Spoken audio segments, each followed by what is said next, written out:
Welcome to Demasked. My name is Fresman, and today I'm joined by Fearsome Hero. Fearsome, how are you today? Good. Thanks for asking. Yes. So, how long have you been on YouTube for? Technically, for a while, Hmm. but mostly just posting random videos of my animals and birds and stuff. But I think I made my channel in like 2015 ish, 2014 maybe. Um, but I didn't really get involved in this particular, like the narration community until October, November more so. What Yeah. made you want to change it over? Well, I kind of wanted to do something. I just didn't know Hmm. what. And I think I don't know, I listened to a lot of narrators but I guess I didn't really like put it all together Hmm. too much. And I actually wanted to do some skits. I have skits like written out from just funny stuff related to my life. Hmm. Uh, but I think what it was, I listened to Let's Read and then Jensen. And I remember it was in October. I was actually in the ER because I was having like really bad stomach pain. Hmm. And so I was listening to Jensen's chills impression videos to like calm myself down because I did not want to be there. Hmm. And I just, on a whim, I just tweeted out, what I was in the ER and I was listening to Jensen's videos and he liked it. And um, after that, it was like a snowball effect. And I became aware of the community as a whole. And it just was, I was so overwhelmed, but in a good way, Hmm. by how nice everyone was, and it was at a really important time in a big transition in my life personally Hmm. that it was very much needed, and one thing led to another, and I was like, I guess I'll give it a try. I didn't want to like stick to a particular genre. Hmm. I just So I'm kind of just winging it, to be honest. I do like like it. I'm looking at your channel on my other monitor here, but Oh well, gosh. no, just looking at the videos in order, Mm-hmm. I do like how it's sort of non sequiturs. You know, just a chickadee opening a sunflower seed, chirping sparrows. My Mm-hmm. mom's boyfriend tried to kidnap me. Zoom the hummingbird. I It's know, right?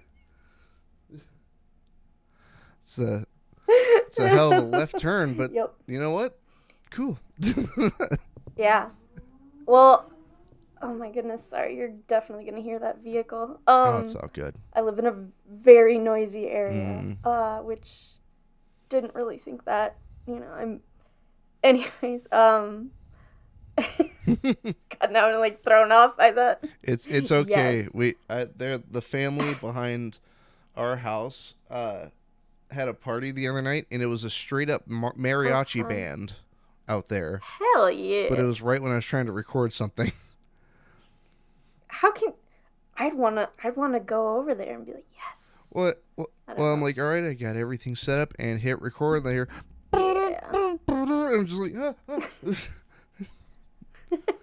Isn't it funny how it seems like life just is like, you know what? I'm gonna throw this noise right now, oh and it yeah. just does it. And you're like, God damn it!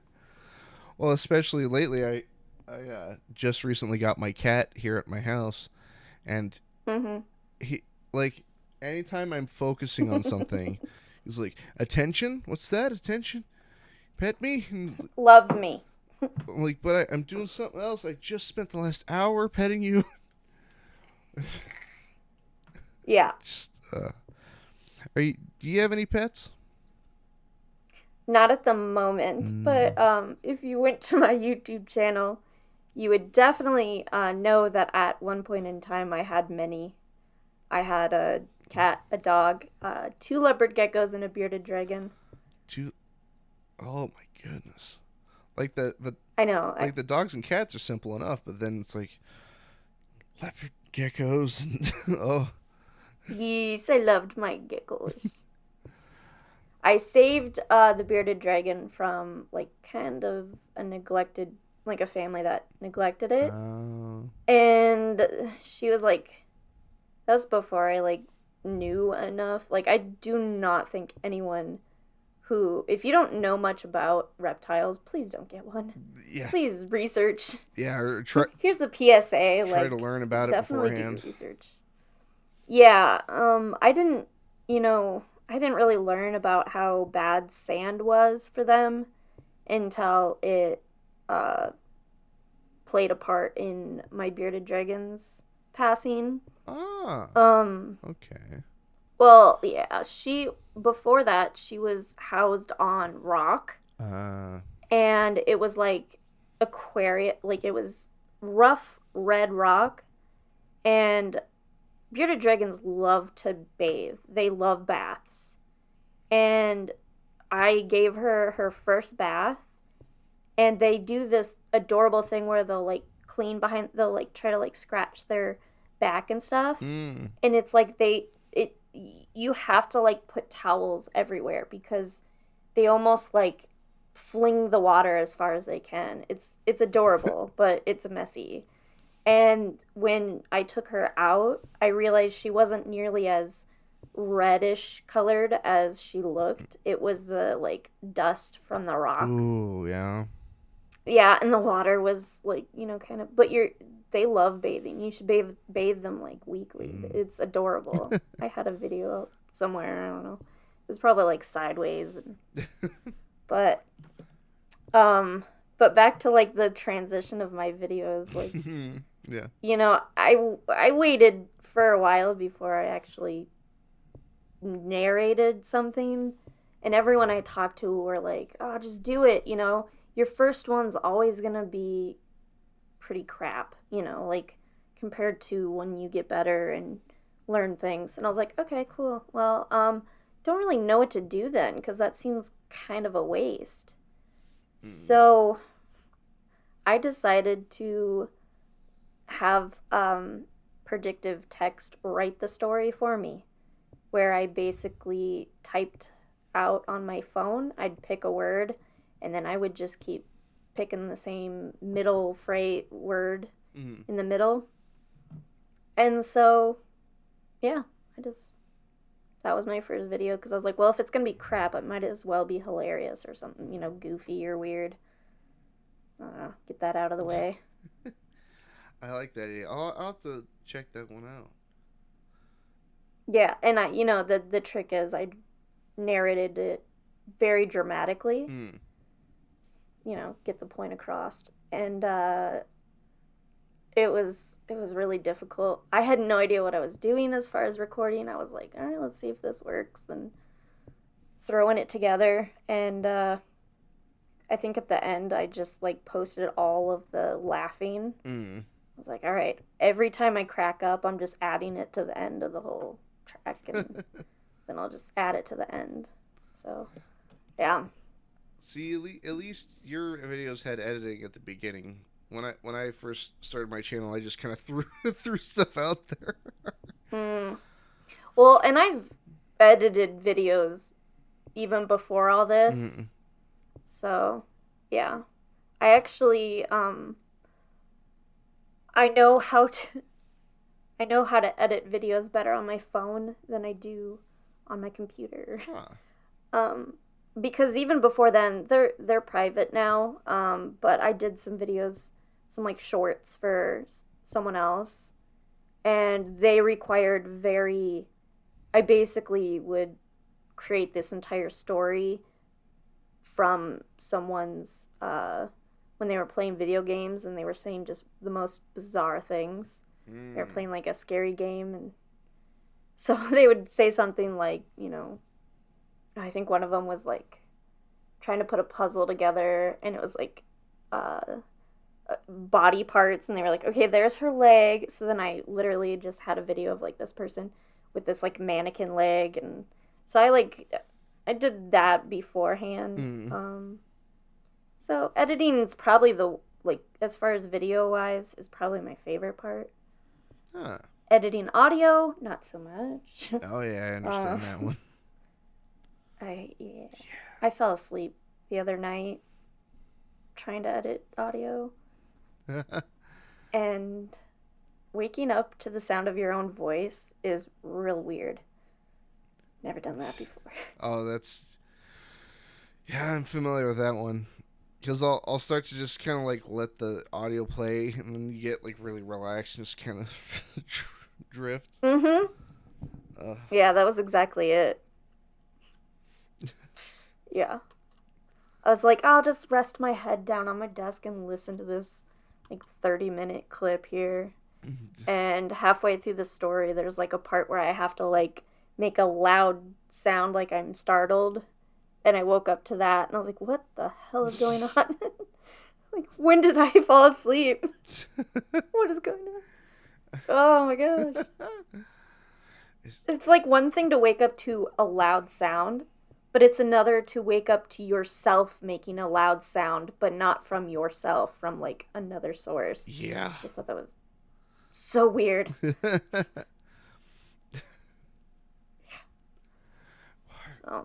it? Yeah. Well, so words are hard. Yeah. When I first started, I just, everything is OBS, including the interviews. OBS. Yeah, I don't. Yeah. I think the simpler programs are the easiest for me, at least. I don't know. Well, there was that, or I just know it so well that, like, I use it so much that, you know, I know in every bit of it. But even then, like, I have hit film, I think, on my computer. Yeah. I still have no idea how to use it. So what I do is I'll actually edit a section of a video on my phone, and then I'll upload it onto my computer. And then it'll be like something where it can go in a loop. And so it'll be like a minute long loop. And then I'll just copy it in Hit Film and then put the audio with it, because I'm like, I don't know how to actually edit a video in Hit Film, but I do know how to drag and drop. So there we go. Yeah. Well, I remember, somebody asking me, like, do you not cut down any of your videos? Do you use Hit Film? And then I answered, what's Hit Film? Oh my god. Yeah, I don't have, like, somehow, I think actually my last video I had it all done, and I even uploaded it onto YouTube, but I didn't, like, make it public yet. And I was going back, because I closed caption all my videos. So I let the closed captions kind of, I drop it in, and then it takes a while, but then I will go back in and, like, make sure it's all lined up okay. And I went and I realized, why is this only about a minute or so long? Like, it only, like, somewhere in the process, only, like, a minute and a half was saved. Oh, jeez. I mean, it was only a 6-minute video, but still, I was like, well, this is not correct. So I had to go back in and pretty much redo it. Well, there was there. Do you watch very many, like, investigation channels, like the horror investigations? Yeah, a little bit. Yeah. So I somehow, some way, got an interview with Scare Theater. Okay. And I didn't take my previous guest's advice. a guy named Mr. Dave Capdeville, Alpha Enthusiast, and also audio engineer. I should have listened. Oh no. And he goes, hey, maybe have them record their mic and then you record your mic and then edit it together. Because doing it through OBS might cause problems. And I go, sure, I'll have to give that a shot. And then didn't do that for the Scare Theater interview. Oh no. Yeah, and since OBS saves all of the sound to one audio file, all of the timing was wrong. Oh no. And so it sounded like I was interrupting Scare Theater the entire interview. Oh no. Oh. Like, man, get a load of this guy. Yeah. What a jerk. This Neanderthal over here still uses OBS for recording. For just audio. Oh boy. Yeah. Yeah, I don't know anything about all that fancy stuff. There is a specific person in the community who said that he would teach me how to use HitFilm, and he has yet to do so. Was it me? Did I promise that? No. Oh. I'm like, oh no. Like, am I being targeted right now? It was weekly. Yep, that's right. I'm calling him out. Oh yeah, one of the former guests on this show. He's the reason one of the T-shirt designs exist. Yeah, he's definitely one of a kind. Oh yeah. We have very, very similar humor. Our humor is almost scary similar. So it can be really fun, actually, just hanging out with him, because we both find the same bizarre, weird, kind of scary, bordering on scary things hilarious. Well, it's funny you mention him, because he asked me to mention something on this show. Of course he did. Yesterday's events, as you remember them. For those of you at home that don't know what the hell's going on, check my Twitter. Hashtag FrezButt. Hashtag FrezButt. FreshButt, yep. FrezButt. From farm to table.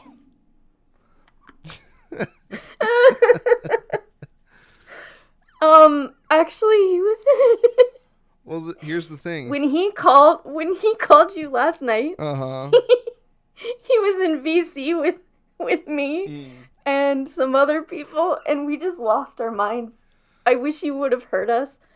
I was like crying. You should have heard it on this end, because I had Twitter open and was actively watching the notifications. So when he called you, cause like he's like, oh yeah, I'm drawing for Fearsome and all this, and he's like, I should call him. And we were all like, yeah, haha. And in the back of my head, I'm thinking, oh my god, he's gonna actually call him. And he did. Oh yeah. And it broke T-Stash. He was literally wheezing. We were like, breathe. Oh, breathe. Did you hear that he was on speakerphone? Yes, we heard everything. Who's around you? Oh, just my cats. Okay. Well, no, because like when I have my phone on speakerphone, like the volume is all the way up. Mm-hmm. So it's just like, oh yeah. Yeah, I was watching this and thinking to you. I'm like, okay. Oh my gosh, I'm clipping so much right now. I have like such a loud laugh. Oh. Yeah, no, my face hurt so bad. Like, I couldn't stop laughing.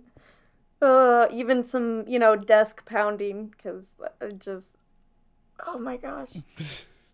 Because I heard him say, like, hey, what's up, and like, I'm drawing for you and all this. And I'm like, I freaking knew he was gonna call you. But he just, oh god. Yes, but anyways, hashtag FrezButt. is the moral of the story. You heard it here, folks. Or I guess if you Mm-hmm. saw it on Twitter, you're hearing it live. It was at about 3:20 something this morning, Yeah. I believe. Good Oh morning. man. Oh my god. Yep. And then we got some other people that weren't even like in the conversation started like doing it too. Oh yeah, Which I'm looking through you know if you search the hashtag, has it blown up yet? let's do this hashtag Fresbot. And the first thing I see, greetings, Mr. Fresman. I'm greatly interested in procuring a shipment of your fabled Fresbutt for my concessions at the theater. My audience will surely relish the opportunity to enjoy your services during intermissions. Please contact me at your earliest convenience. That's somber. And that is the top result. Yes. I'm not even like. There we go. I'm like the fourth one down. Mhm. Well, what happened was, Yes. I think he was actually in the chat, but he was at work, so he wasn't talking. He was just listening. And yeah, we were talking earlier for a little bit today, Somber and I, and he was like, "I wonder if he saw my tweet," and I'm like, "I'm sure he'll see it," like. But I should message I think Somber. weekly. I saw your tweet. Yeah, you should. You should. It'll make him happy. I'm trying to get Somber to get back on Twitter more. I'm like, you should. Everyone's great there. I don't see much of the negativity, but then again, I don't really care. Like, I don't know. I'm either really lucky or I'm just blind, maybe? I don't know. Like, I usually don't. I see drama, but I don't see any like really, Yeah, bad right? stuff. I usually hear about it like a week after it happened. Yeah, I love how my search Twitter history, and the first one is Fresbutt. Yeah, so I think Lady was first, because she was like, she wasn't in the VC, but she was like in the chat. I know Miss Creepy Tales was around. So I think I was the second one. Possibly. Yes. And Josie was in it. T was in it. And we were all like, this is gonna happen. This is happening now. It's all gone Whether you wrong. like it or not. Oh. Yes. Well, then it's just like. Well, I was joking with Weekly. I'm like, if this is how I get famous, like, please, God. Hey, why not? I mean, could be worse. Yeah. Now I really want to like go back and what was that? The whole conversation. Let's see. Oh God. Yeah. It's beautiful. Yep. All right, party people at home, let's get Fresbutt trending. Yes. Oh gosh. Gonna have to take some screenshots. This might be worth something later. The origin of it. You gotta have it framed on where my it all wall. began. Oh, I put the gimme, the kitty. How many units of Fresbutt? Give me. Yes, it was chaos. Yes. It was wonderful. Oh, God. Whew. Oh, yeah, Fear the Great White also was in on it, too. I don't even know who was all there, but we all did. And then we were all like, all right, you do it. I'll retweet yours. You retweet mine. Make it a bigger thing. A bigger deal. Yeah, let's just see how much we can get this to grow. I mean, I feel like stuff like that happens much, in much less forced ways, and it becomes such a big deal, so you never know. You're gonna be known as Fresbutt. I hope you're okay with that. That's what I'm gonna be known for. Damn it, it's gonna happen. Oh. Uh, it's just Nah, but like this is why, like, I don't know, I'm constantly surprised by how, like, just, I don't know, maybe it's cuz I was an introvert, but everyone is so nice all the time that in my personal experience, I almost wait for like the for when it's gonna like come back and not be as nice. And hmm. for the most part, that has not happened, and it's it's I'm still getting used to it. Because like the transition I was in, I was basically moving out on my own. Hmm. I had to get out of where I was. I was a really like not great place where there wasn't much niceties left, and it was mostly toxic. Hmm. And I was like, I need to leave, and so I moved out. So in September I moved into my own place, and it seemed like such like right after that. I mean, I was actually did my first like um my very first like I don't what do you call it, helped, I don't know, lent my voice out to someone, Hmm. was, let's see, I think I tweeted about the Jensen's videos on October 21st, Hmm. and I was in Lizard Queen's video on the 30th, Hmm. and from there it just was kind of like, yeah, it was crazy. I was constantly being surprised by people and how nice and genuine they were. Because that first video where I said lines, it was literally just 2 lines and I was in the background, but Seraphine was also in that video. That's how I met him, and that's how I became best friends with him. He's literally my best friend. Hmm. Like in real life and online. Like we don't know each other in real life, but I think he's pretty much one of my closest friends. After I mean, it just happened so fast. I thought it was amazing though. I'm like always thankful to be a part of this community. Yeah. So, Well, it's interesting because especially from the outside, a lot of communities are daunting, at least to be exposed to. mhm. Horror, gaming, hell, you name it. But Mhm. like with the horror community, like personally, I'm not even a horror channel. It's just I happen to interview a lot of horror creators, Right. but they've been so welcoming, like you Mhm. included. But it like everybody's willing to have a conversation. Even compare video structure, which you don't Mhm. see in like much in like the gaming communities. Right. Oh yeah.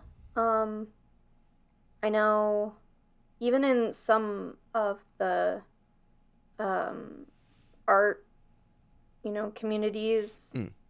and cuz I know some people who've tried to make it in the, as a career, and that is so competitive. I know I had a I had a photography business for a while, Mm. and if you want to make money, you got to be something amazing because everyone's a photographer now. I mean, granted I've been doing it for uh like 12 years, but it's, instead of competing against one another, Mm. we literally are like working with one another instead. Mm. So, and because like I've had people that are like, "Hey, you wanna like do a couple lines for one of my videos?" And I'm like, "Yeah." And so then now that I'm starting to kind of pick up and do my own thing, now I'm like asking these same people like, "Hey, you wanna do some lines and they're like, heck yeah, let's go. So everyone's just like working with one another instead of, in competition of or anything. And I think that's definitely not something you see in many places. So. Well, And I think that helps with the lack of cliques or like, really tight groups. Because I think there are smaller groups of people who are closer, but there's nothing wrong with crossing over to a different group to like say, hey, do you want to like work on something with me, or anything in that like that. And most people are like, yeah, so that's pretty awesome. well, that like, especially if you ask for help on anything within the horror community, like at least 10 people are gonna jump at the opportunity to help you. Oh, absolutely. Absolutely. That's actually how Weekly and I started talking, because I was kind of like, I think I was asking about computers because I didn't have a good one. It was, I spent the last year of school with my laptop duct taped together. So I needed a new one because it was literally taped together. It worked, but barely. So I was like, computers, what do I do? How do I find one? What do I need? What should I get? And I think Weekly was the first one who was like, chatted with me and, was like asking about stuff, and so, and yeah. Well, I just remember I met Weekly through a collaboration. Yeah. And then like he made a horrible joke, and then I made a horrible joke, and it just spiraled out of control. Yep. Sounds about right. Yeah. Yeah. Yeah, our sense of humor, that's one thing like I worry about sometimes is Uh-huh. I'm not my personality and my like sense of humor isn't for everyone. Um Kind of crass. Not I'm unapologetically inappropriate a lot of the time.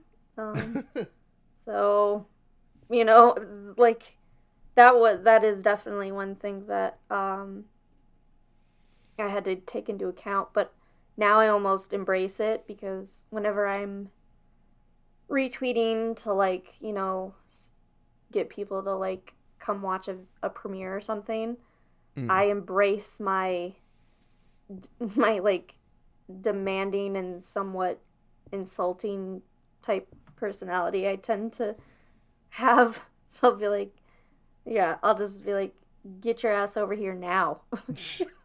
Instead of like, hey guys, want to come watch this video? I'm like, over here now. Well, I think get over here. Didn't that happen yesterday? It happens like every time I try to get well, no, because a premiere. Hold on, allow me to scroll back. Oh god. Or yeah. Oh no. You sent me a link to your your server, and come here, please. Huh? Come here, please. Huh? And just come on over. And then what did I wait? Was it like? And then, but Weekly is here. And then here. I was like, he was here. Called by bitch. Bitch. The bitch left. Damn it. I was like, here, come here. Just like, no, please, just come. Well, Oh wait, no, I did say please. Look at that. Look how nice I was. See, I did something. I said please. Most of the time I don't. I mean, I've tried. Normally I kind of go with the please and thank you. Like, I accidentally sent you the wrong link at first, and I Uh-oh. was like, damn, I wonder if he saw that. Because I deleted it so fast. That is a Yeah. mystery I will take to my grave. Oh no. In my final I'm moment, like, and in my final moments, I'll lean over and go, yeah, I saw it. damn it. And then just, I was come into my server. Wait, not that channel. No. wait, no. Don't click join. Ah! Yes, um that's why my Discord doesn't have a lot of people in it. And it's because of, again, the sense of humor I have and the things I, enjoy talking about. And literally the number one, like, in the rules, it's, there can be, you can be a sarcastic asshat, or you can you can joke, you can be sarcastic, just make sure everyone knows you're being an asshat, you know? Like, most people are, be respectful, and I'm like, if you're gonna be an asshole, just say you're being an asshole so everyone knows. You know? All right, next time I'm in that group VC, just, here it comes. Yeah, there will be no drama. Only pretend drama. Just be sure everyone understands you're a sarcastic asshat. Yeah. No goat memes. I swear to God, Fresman, if you post a goat meme, I will kick you. What is with the goat memes? I was mean to ask that. Fearsome is terrified of goats. Okay, that makes more sense. I'm considering doing exposure therapy. Like going and finding somewhere that has goats? Yeah, like a petting zoo or something, and just like not running away from them when they look at me. Honestly, goats don't bother me. Rams a little bit. Like the ones with the horns. Yeah. Because I just don't want to be knocked over. I don't want to. I think I was chased by one when I was younger, but also I think I just don't trust their eyes. They just got creepy ass eyes. Oh, the weird kind of flat pupil thing? Yeah, the fucking rectangular pupils. Nah. No, sir. Sterling, I hope your meowing and knocking stuff over doesn't show up on the audio of this episode. It did. I heard it. Oh no, because he just walked like right over a paper bag, and now he's standing. Oh, I just heard the meow when you said Sterling. He was like, "Yeah." Well, I guess this is his YouTube premiere. Say hello, Sterling. Oh, he's walking away. It's like, I am done here. Sounds like a cat. Well, he's a heavier cat, and he can't jump really. He's a chunk. But he does this thing which I would argue is worse than hopping into my lap, where he'll hop up onto his hind legs and put his front paws on your leg, and then try to do a pull-up, but with his claws. Yes. And what's weird is he just tried to do that while I was explaining. He's like, oh, demonstration? Oh, what's that? Climb into your lap? All right, I can do that. Let me get my fat ass up here. I've been thinking about doing streams where he has like his own like window, like there's just a camera pointed at him. Honestly, yes. I would. I mean, everyone loves cats. I mean, most people love cats. Most humans love cats. At least a little bit. So I see nothing wrong with that. Funny enough, I used to be afraid of cats. Really? Yeah. Did you have a... I had multiple bad experiences with cats. Oh, no. In the words of a lady that I know, I'm going to have a... I can't even say it. Uh-oh. I'm going to have a sippy sip. I've never said that out loud. And I didn't mute myself. Mwah. Because it's going to show up on audio anyway. Just gonna take a sippy sip and Yo, just like you hear just like water just pouring. Well, Some gurgling, some really loud oh yeah, swallowing noises. There you go. You got them all. the full ASMR range. Oh, God. But no, Sterling is my second cat that's been like my cat. Mm-hmm. What, Sterling?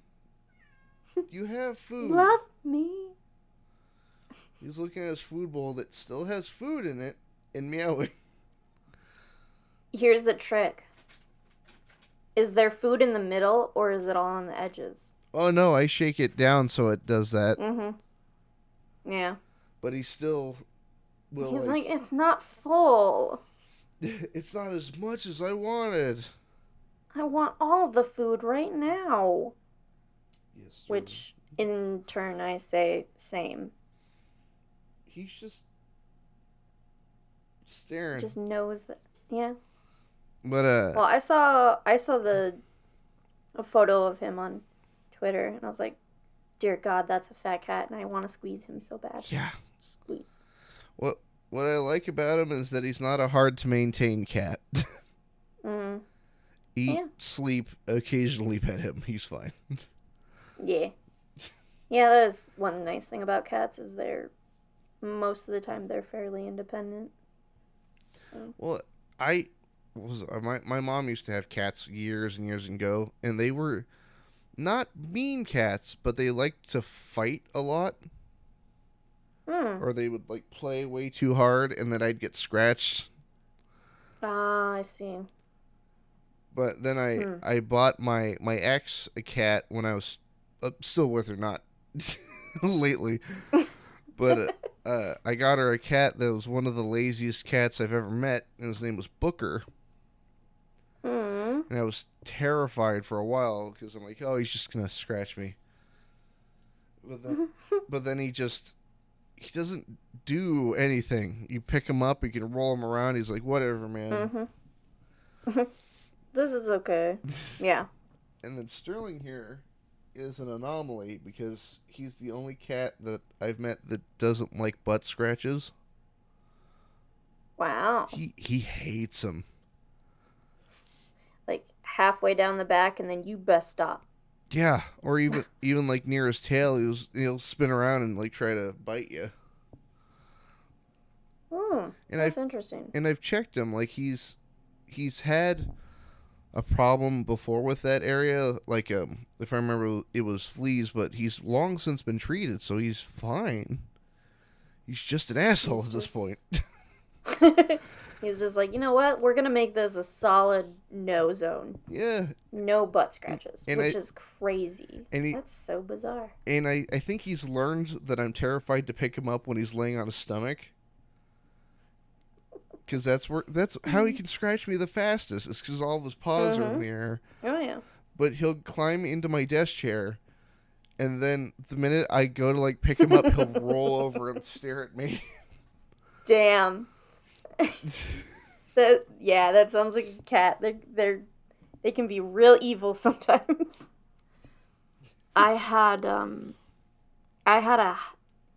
So when I was younger, my mom surprised me with a wild barn cat.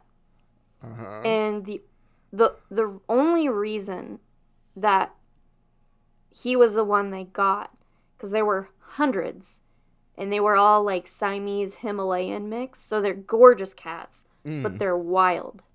He was the only one dumb enough to not run. He did not run. The rest, all of his family ran, but he was like he was the product of multiple generations of inbreeding. Yeah. And he was super dumb. And I loved him so much. He was extremely cross-eyed. Like, sometimes it was scary how cross-eyed he got. Oh, no. And dumb as a box of rocks, but damn it, did I love that cat. But Siamese when they attack you, they go for your head, they go for your face. That's Mm. their go-to. And there's one thing that cat learned, and that's do not attack me. Mm. Because the first time he did it, and it might be a little controversial, I threw him. Well, I mean, I threw him as far away as I could, as far as I could. well, I mean, if your head's being attacked, that's fine. But if you're a streamer on Twitch yeah, no. and you just huck your cat behind your head, Yeah. But he kind of would, anytime he would, and he was wild, so he's very vicious about it. I would take, like my middle finger and hook it on my thumb and just flick him in the nose as hard, as, like, relatively hard. It definitely wasn't pleasant for him. But it got through his dumb little smooth brain to not attack me anymore. And so it took much longer than it should have, but he eventually learned that if you hurt mommy, mommy will hurt you. Like, I mean, I didn't have to do much. Just flick him in the nose a little. But that's what you gotta do. well, You gotta assert your dominance. it reminds me of my my old roommate's cat. That cat could not. He's not dumb. He's just really relaxed. Some would say too relaxed. But the problem is, like, he's so relaxed that even if he's injured, he's just like, whatever, man. Oh, yeah. Big whoop. Well, there was a day where I was hanging out with my buddy, and his cat would kind of go outdoors and come back and all this. And I go to pick him up, and I'm going to go make fun of him. Like, I made some joke about his, like, he had like one of those wide kind of scrunched up noses. Mm-hmm. I'm like, you cat, whatever. And then I see he's got a giant cut on his back leg. Oh my god. But, like, huge, like a piece of glass got him or something. Oh. But he isn't limping or anything. He's just, like, he looks like he's bored. Like, his eyes are half open, just, mm-hmm. And I'm like, oh, shit. And I showed my friend. I'm like, why isn't he reacting to any of this? Maybe he just doesn't feel pain. I don't know. That's scary. But, I mean, wow. I say, good news is the cat's fine. Anybody wondering at home, he's okay. Took him to the vet. It's all right. It's all good. Yeah. Yeah. Yeah, and I don't abuse my cat. I just, I would flick him in the nose a little. I only threw him once or twice, and it was towards a soft surface, mostly. So. Fastball. Yeah, I mean, he's latched onto my head, and as soon as I get him off my head, I'm gonna just, increase the distance between us. Now, but he was one of those very long cats, so you pick him up, and he would do that where he would just ragdoll. He just stretches. So, yep, pick him up and like a slinky, just stretch him out. Yeah, he was very. Yeah. So, I feel like the what's it called? The opinion on cats is universal, but I think I have a controversial opinion on kittens. Okay. I don't like kittens that much. Really? Okay. Allow me to defend myself. No, yeah, definitely. I think they're adorable. Mm-hmm. I love looking at them. I don't want to hold it. I can understand that. Well, no, it's because they have their teeny tiny itty bitty claws are like needles to my skin. Mm-hmm. No, yeah. It's that I totally can understand that. Yeah. But then when I tell somebody, in real life that, they're like, "What? What do you mean? What's wrong with you?" Yeah, it's the same reaction I get when I say I don't like ice cream that much. Honestly. That's fine. I know. I well, that reminds me, I absolutely hate puppy breath. Like, It makes me nauseous. I can understand that. It always struck me as like the inside of a wet bag of chips. Oh god, it's so terrible. I Yeah. just don't even like why? Why does it smell so bad? What are they doing? That's the problem. And I don't it's want to know. all dogs. It's all dogs and it all smells the same to me. They all just have terrible, terrible puppy breath. I don't get it. But yeah, it's disgusting. So I mean I like them. Just don't breathe on me. We'll be fine. I oh well you I know love what? this tangent we're on. Oh yeah, and it's about to get stranger. I don't think I've actually told this story on this show before. Oh New story okay. inbound. Oh my gosh, I'm so excited. There was one. So I'll give you the cliff notes and then I'll explain. Okay.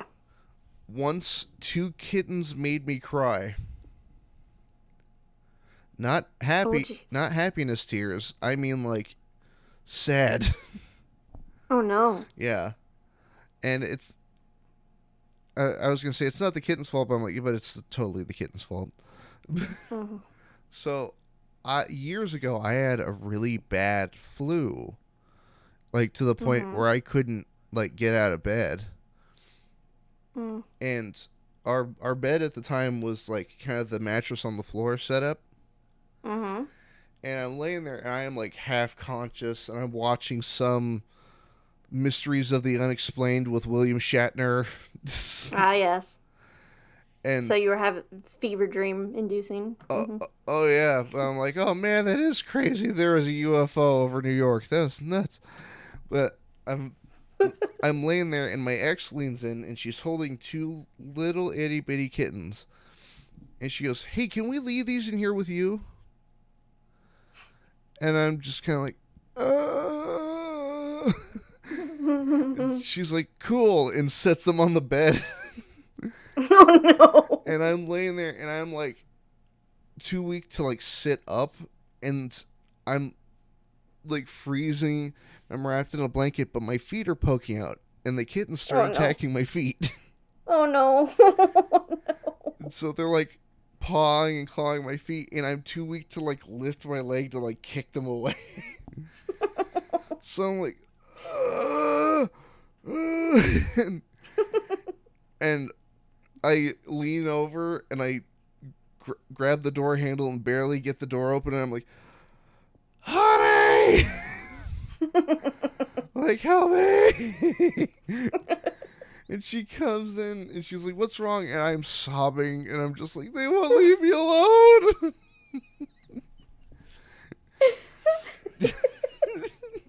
I'm like wheezing over here.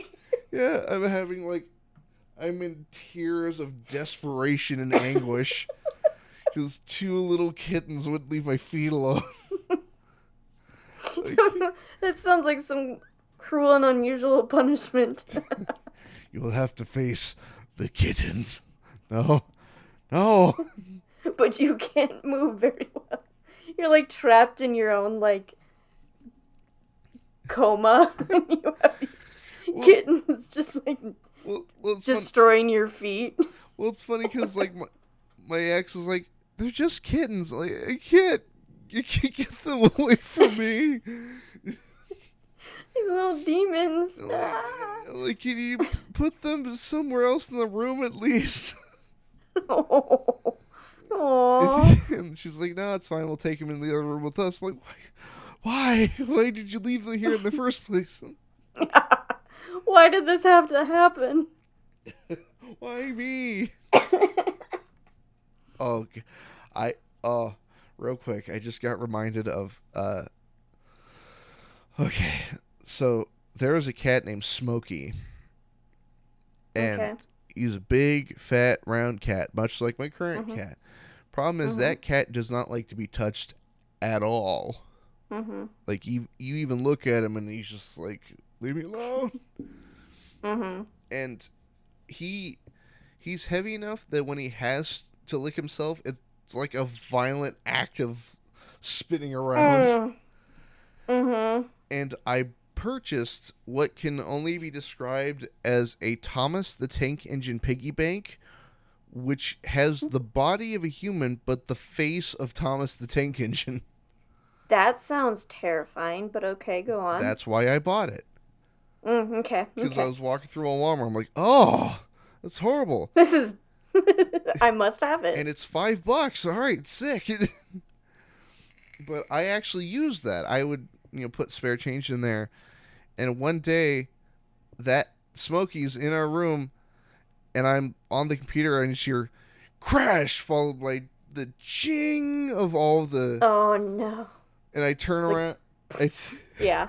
I turn around, and there's the shattered mass of Thomas the Tank Engine, and Smokey, curled into a ball, desperately trying to lick himself.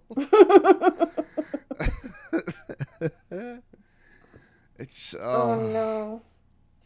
So, hide your valuables, because he may, in the process of trying, just has to really go at it. See, that's why I like Sterling, because I can just put stuff up on a slightly, knee-high shelf, and he won't jump off on it. It's so high. I'm just going to climb back onto this one box.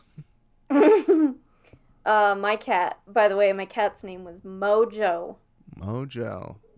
As in, Joe was his middle name. And my mom didn't get it, but he one time jumped up on my dresser, and I had a candle lit, and the dumbass walked over the candle. Not around it. Just stepped over. No, not around it. Walked over it. And then proceeded to sit too close, and his tail just landed right in it. And I was over there and patted his tail, patted the fire out before he even knew what was going on. Jack. And so, oh my gosh. I now know how quickly a cat could just burst into flames. It was terrifying. I'm like, no more candles. We're never going to light another candle ever again.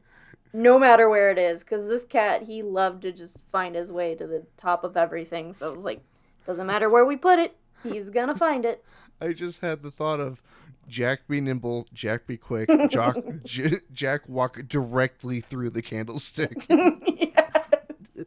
Basically, yes.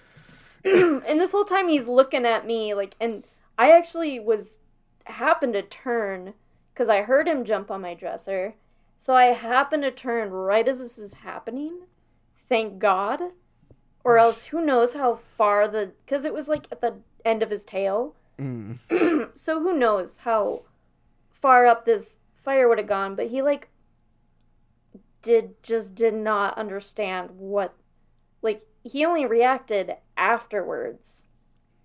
And he was like, oh, that was uncomfortable. What was that? Type of thing.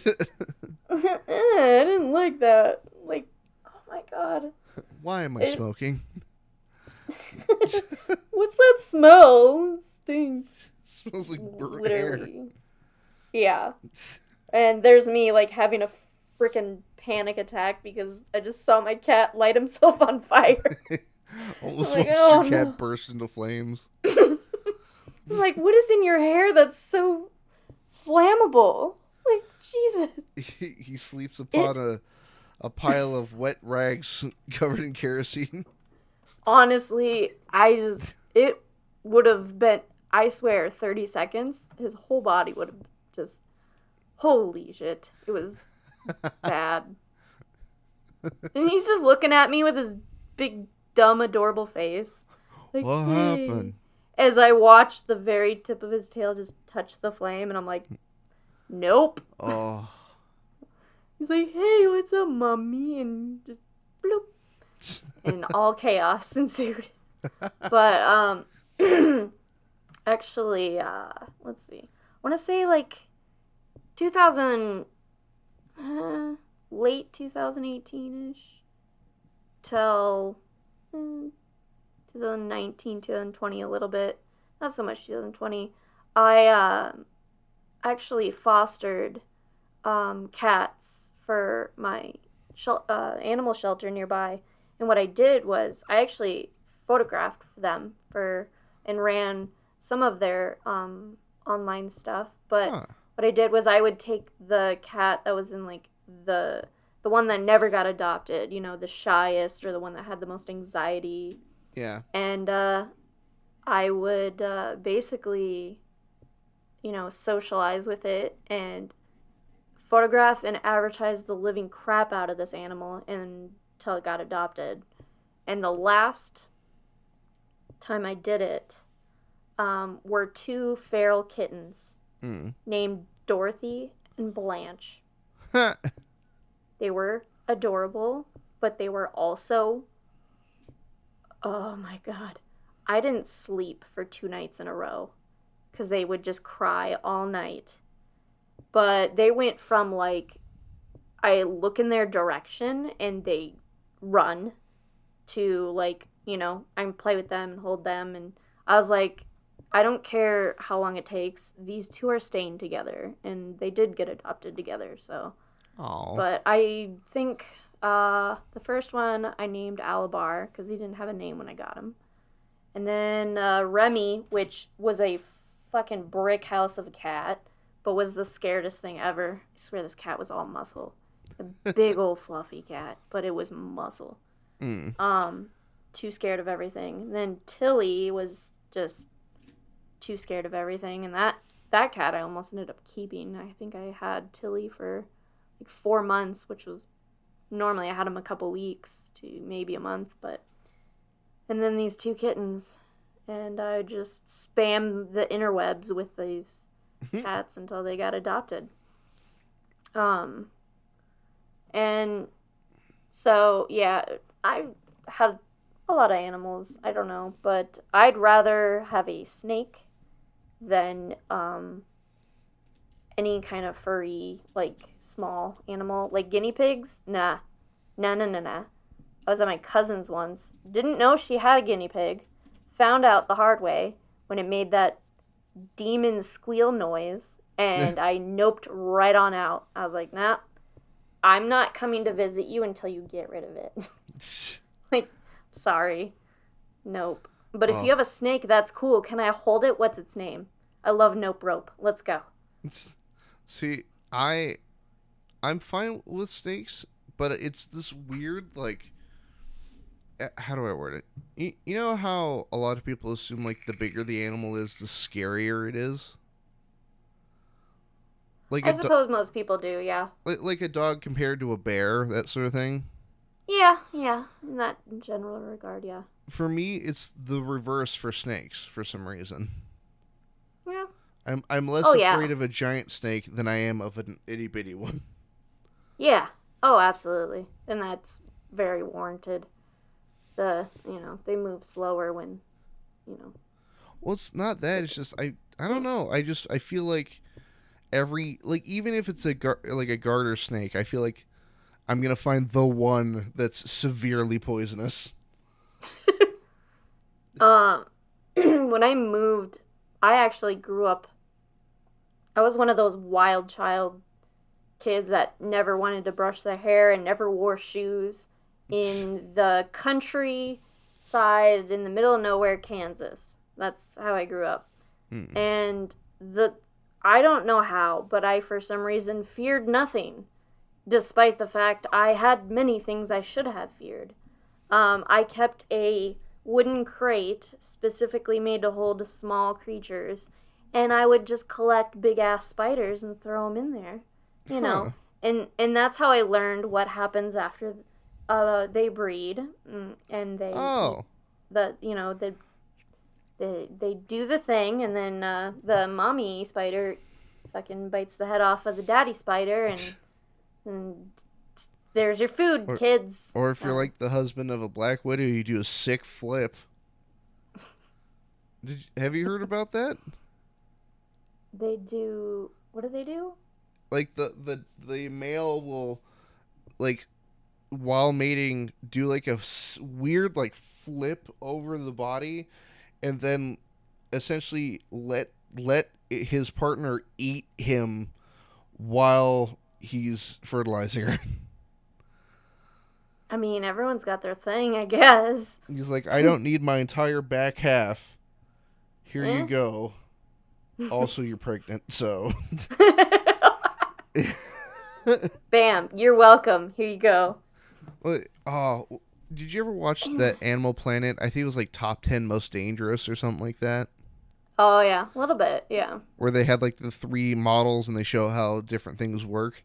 Yes. I just remember this shitty looking like animation of 2 spiders walking up and then one like does a flip over it. Oh my god. Now, I'm not sure how old you are, but I can maybe figure it out by your answer. Do you remember watching Zaboomafoo? Yes. Okay. That was like a kid's Animal Planet thing, but yes. Uh-huh. Okay. I also watched a lot of... I just remember it being really cheesy and weird, but yes, I do remember that show. Yeah. I also remember the... oh no, what was it called? It was like Pet Home Videos or something like that. Oh. Something. Yeah, it was kind of like... was it like Funniest Home Videos, but just animals? Yeah. Yeah. What about... okay, we're gonna go on another rant. Oh, it was the planet's funniest animals. That's what it was, yes. I always wanted to, like, send in some home video for those shows, but I never did. Which is probably for the best. Can you imagine? Like, look at all these spiders. Yes. But I remember, like, running... I'd run, around outside without shoes or anything, and one time I was like running and twice in one day I had snakes like try to jump up and bite me, and only after the second time was I like, you know what, screw this, I'm going inside. I'm like 8 years old, like I'm done with this. I don't need the outside world anymore. But I used to, like, climb trees, and, a few years ago I tried to climb a tree, and I'm like, how did I ever do this? I can no longer do... What? Oh. It wasn't even a difficult tree to climb. It was really... And I'm, like, sitting there and... Wow. I'm old. Is this what it's like to be old? I can't climb trees anymore. I used to literally live in our, like, neighborhood trees that we had. The trees didn't even have leaves on them anymore because we rubbed them all off. We'd stay in there all day. Well, that's something that was really popular in, like, kids' films that I missed out on, was tree forts. Right.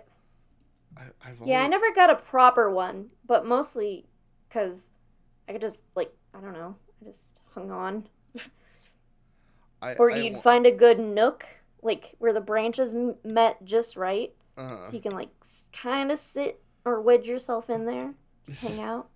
But no, I never had, like, an actual fort. But, damn, I wanted one. Same here. Well, like, that sort of, 90s TV movie version where it's got, like, a balcony. Yeah. Railing all the way across, yeah, like a roof and everything. It's got electricity in it. String lights everywhere, like, how? How'd you get a TV up here? Don't worry about it. Yes. You could just fulfill that by building an actual house into a tree, I guess. I always thought that would be kind of cool. Or I'll just make my own tree house. And have it only be for one person, me. Have a no girls allowed sign out there. Yeah, there you go. You and your cat hanging out in your literal tree house with a tree. I always wanted an atrium, I think is what it's called. And just grow some, like, smaller types of trees in the middle of my house. Like, there you go. Oh, yeah. Well, then there's those houses that are super nice, and it's like glass walls, but it's like a garden indoors. Yeah, that's kind of what I meant. Like, so, like, you go in and there's, like, a room, kind of, or, like, an entryway, but then you, like, when you go through, you you go outside again, kind of in a way. But you'd have to be in, like, a more mild climate, I guess, for that. Definitely wouldn't work here. Yeah. I'm in Minnesota, which most people know. I'm So, in the worst Oregon. possible. Huh? I'm in the Oregon. Yes, I did hear that at one point. There's plenty of plants of all kinds. Yeah, we got plenty of bodies of water of all kinds. Some are gross. Wait, let me rephrase that. Most, if not all, are gross. I appreciate Uh, the doubling down. yeah. Most of them. Uh, yeah, like the one I live closest to, don't go in it. It's called Lake. Come on now. Lake. Why is it called Cause it's, lake? cause it's, I don't know. Some say it used to be like, I don't know, like sewer line. I don't know. Not touching it. I thought you were Mm-mm. just gonna say it smells like. It very well possibly does. I haven't gotten close enough to it. I mean, I don't live right next to it. It's just in my general area. It's my closest one, you know? But why? Why must you name it Lake? I wonder if it's shaped like a. I don't think it is. I don't know. Might have to Google Maps that. Lake. And future me in editing, provide a photo if possible. It is not shaped like a. It's not. Why is it called so? I don't know. Is it? Does anybody have a shaped like that? Oh, now I need. Wait a minute. I don't know. I haven't. I used to live really close to a different lake. This lake I don't live close enough to like look at it enough. Like, you know, back where I used to live, I um actually lived about 2 blocks from the lake. But Nice. this one's I don't even know where it is in conjunction to me. I'd have to really think about it. Let's see. Yeah, I don't. I feel like this is now a mystery that I'll have to get back to figuring out. Wait, where is it? Mystery. Oh, it's further away than I thought. Mystery of Lake. Oh, snaps. Oh, it's not anywhere. Okay, it's not the closest one, but it's the one I remember because yeah, I don't know why it's called Lake. Unless I mean, if you turn it a certain way, maybe kind of could look like one. I don't know, but Yeah, I'm I slowly mean, turning my head, just like. there's actually another one much closer that looks kind of like a whale. I don't know. There's like one, two. There's so many lakes in this area. Holy moly! Lake, heal you. Jeg snakker det norsk. Noen. Jeg snakker noen norsk. I probably butchered that, but I basically said I speak some Norwegian. Self-taught. Nice. Yes, for about let's see. When did I really start teaching like myself? Cuz I think I started at the very beginning of 2020, but I didn't really do a lot with it until like the end of the year. And I really want to go to Norway. I am very Norwegian. I don't look very Norwegian, but I am very Norwegian. So, yeah, I will eventually go there. I have some friends there. Nice. But yeah, I also have. Well, I mean, with our community, we have friends everywhere. There you go. But Norway. I'd like to go to Iceland. Pretty much anywhere, honestly, except for really, really cold. No. I'd rather be. What? So, okay, everyone really likes winter. You know, like, a lot of people are like, oh, yeah, I love winter. But you don't know winter unless you live, like, near the Canadian border. But, like, if, okay, so I almost moved to Grand Forks for school. Mm. And Grand Forks is on the border of North Dakota and Minnesota. Mm. North Dakota has no trees. It's Canada's parking lot, right? Mm. Wind, there's nothing breaking the wind. Mm. And it's cold as fuck. Windy, cold, miserable. So glad I didn't move there. Almost did. Until you've lived a good winter in my area, and I'm not even that north into the state, Mm. then you can say you like winter if you've enjoyed your time here during a I'll have to give it a shot. 9-month long. It's only summer for like 3 months here. That sounds And then wonderful. Oh my god. I don't know. I hate summer so much. Well, then you know, you do get summer here, and the summers are very intense, very humid. Think of all the water, the bodies of water. Think of all the humidity in the air. It's lovely. I actually have a humidity gauge, and it never dips down below like 60% humidity. I think there was a few days there, it was like 85% humidity. 99 degrees. It was great. Sarcasm. Well, we just got done with a heat wave over here, so I will welcome any breeze, any cold, anything. Yeah, I can see that. And, you know, I don't know. I'm in the wrong state. I moved here when I was 10 and I hated it ever since.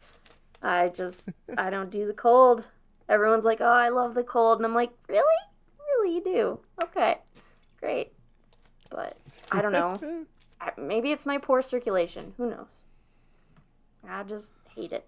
I went, let's see, right before the whole 2020 disaster, I went to Las Vegas for a week to visit some family friends. And just to say I gambled $1. I had no interest in it, but I did. Mm-hmm. I hated that because it was abnormally cold. Granted, I kept both of the temperature and weather, and I remember looking, and it's like, oh, and where you're from there, it's -18, but here it's 42, and still I was very disappointed. And also, it was so dry, and somehow I developed a creaky knee. Huh. So now my knee cracks like every time I bend it. Something I blame the Vegas Merry weather. Christmas. That's for you. Yeah. Guess what I got in Vegas? A creaky knee. It didn't stay in Vegas. It didn't. It followed me for the rest of my life, I swear. But I've also stayed in Denver before, and I loved Denver. The elevation. Most people know that I was I was dealt a shit hand of cards in life, basically from the start. But hey, I'm here. So physically, I somehow am not paralyzed completely, although I should be completely quadriplegic, but I'm not. I got lucky. Mm-hmm. But I have fused vertebrae because I was born with like some of them incomplete. Yeah. And so I have chronic back pain, which is actually part of what inspired, well, not part, most, like my last story, The Tin Man, was about chronic pain. And because every morning I wake up and I'm in pain. But the elevation in Denver, I was like no pain at all. Huh. And as soon as I touched down home, it literally felt like I was underwater. And I just hated it. I was like, dang, I want to go back up there. Like, yeah, you kind of got to get used to the elevation a bit, but that didn't take me long at all. It took me longer to get used to, like, the lower elevation than it did. But, I think being higher up was really, like, not as much weight on my body, so it was really helpful. And I just remember, like, thinking back and being like, damn, I didn't even realize it. I should have taken, like, more advantage, because, like, I had a backpack on and was, like, walking around downtown all day and no pain, and I didn't even think of it until afterwards. I was like, well, shit, I can't do that here. Mm-hmm. So I'd love to live in Denver, honestly. That would be, or at least in that area. I know Denver's very expensive, but Mm-hmm. yeah. Come to Oregon, where the weather is fair most of the time and it rains pretty frequently. I don't mind the rain, but that does affect the amount of pain I'm in. Yeah. So here's the thing. I say I'm 30, but I've been 110 since I was 18. Cause like at 18, I had the doctors told me I had arthritis. I did not know at that age you could even have that. So I swear I have the body of like a 200-year-old person. That's what it feels like a lot of the time. So rain, oh boy, that's gonna get my creaky knee acting up. Like, yeah, there's nowhere's gonna be perfect, but Yeah. I just think. You know what maybe. I would recommend for good elevation / pain relief? Montana. Yeah, I've heard that. Yeah, it's isn't it fairly cheap to live there too, isn't it? Because there's so By all accounts, it much. seems to be. I was up there for about a week, and we were in a place called Libby, which is like way up in the mountains. Mm-hmm.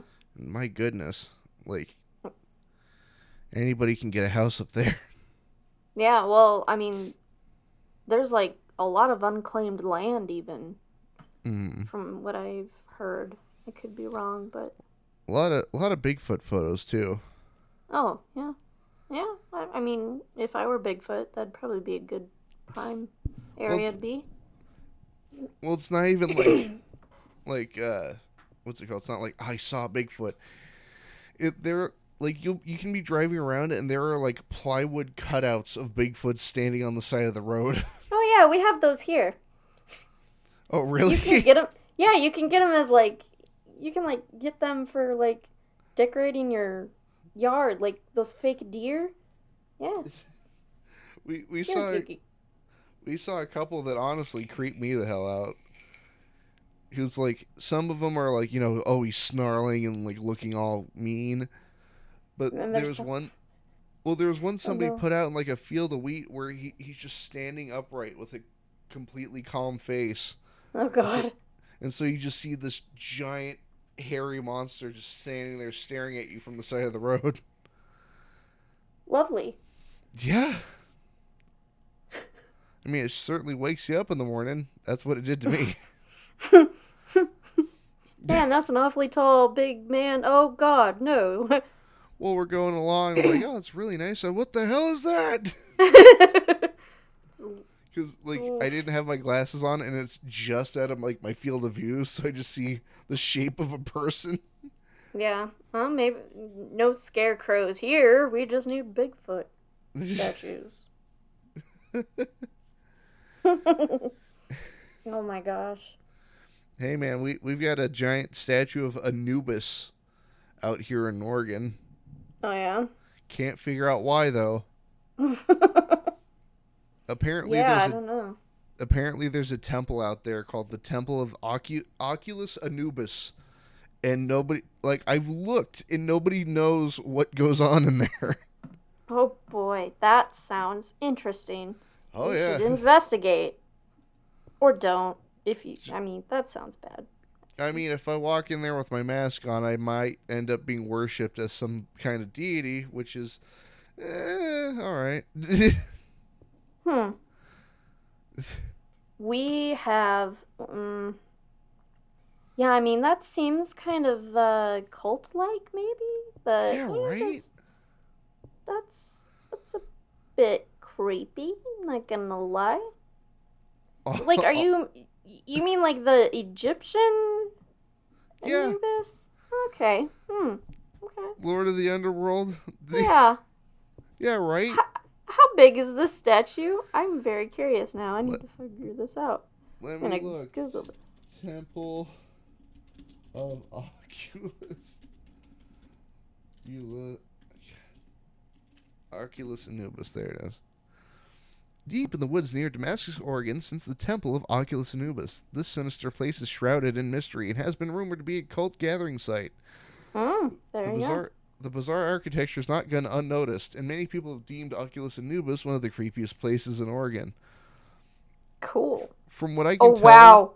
Oh wow, that is so creepy. Oh what wow. from what I can tell, that statue is fucking huge. Yeah, no, it's creepy as hell. Holy Oh yeah, shit.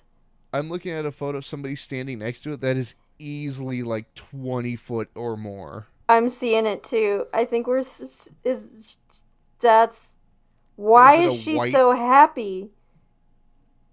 Yeah. Oh wow. That's just ominous as fuck. Ah, Yep. it's so pretty though around, but Oh yeah. oh, oh, and the gateway that the gate. Oh, that's It looks like it's nope. gonna pull your soul out when you walk through it. It looks like something a bunch of rich and famous people go to sacrifice something. What is that place like in California called? I don't know. Oh, Death Valley? No, the that's the a. it's like a club, but there's also I some questionable things. What is I it like? Something Grove. don't know. Oh, look at that! Now we're talking about. Yeah, how did we get from cats to creepy cults?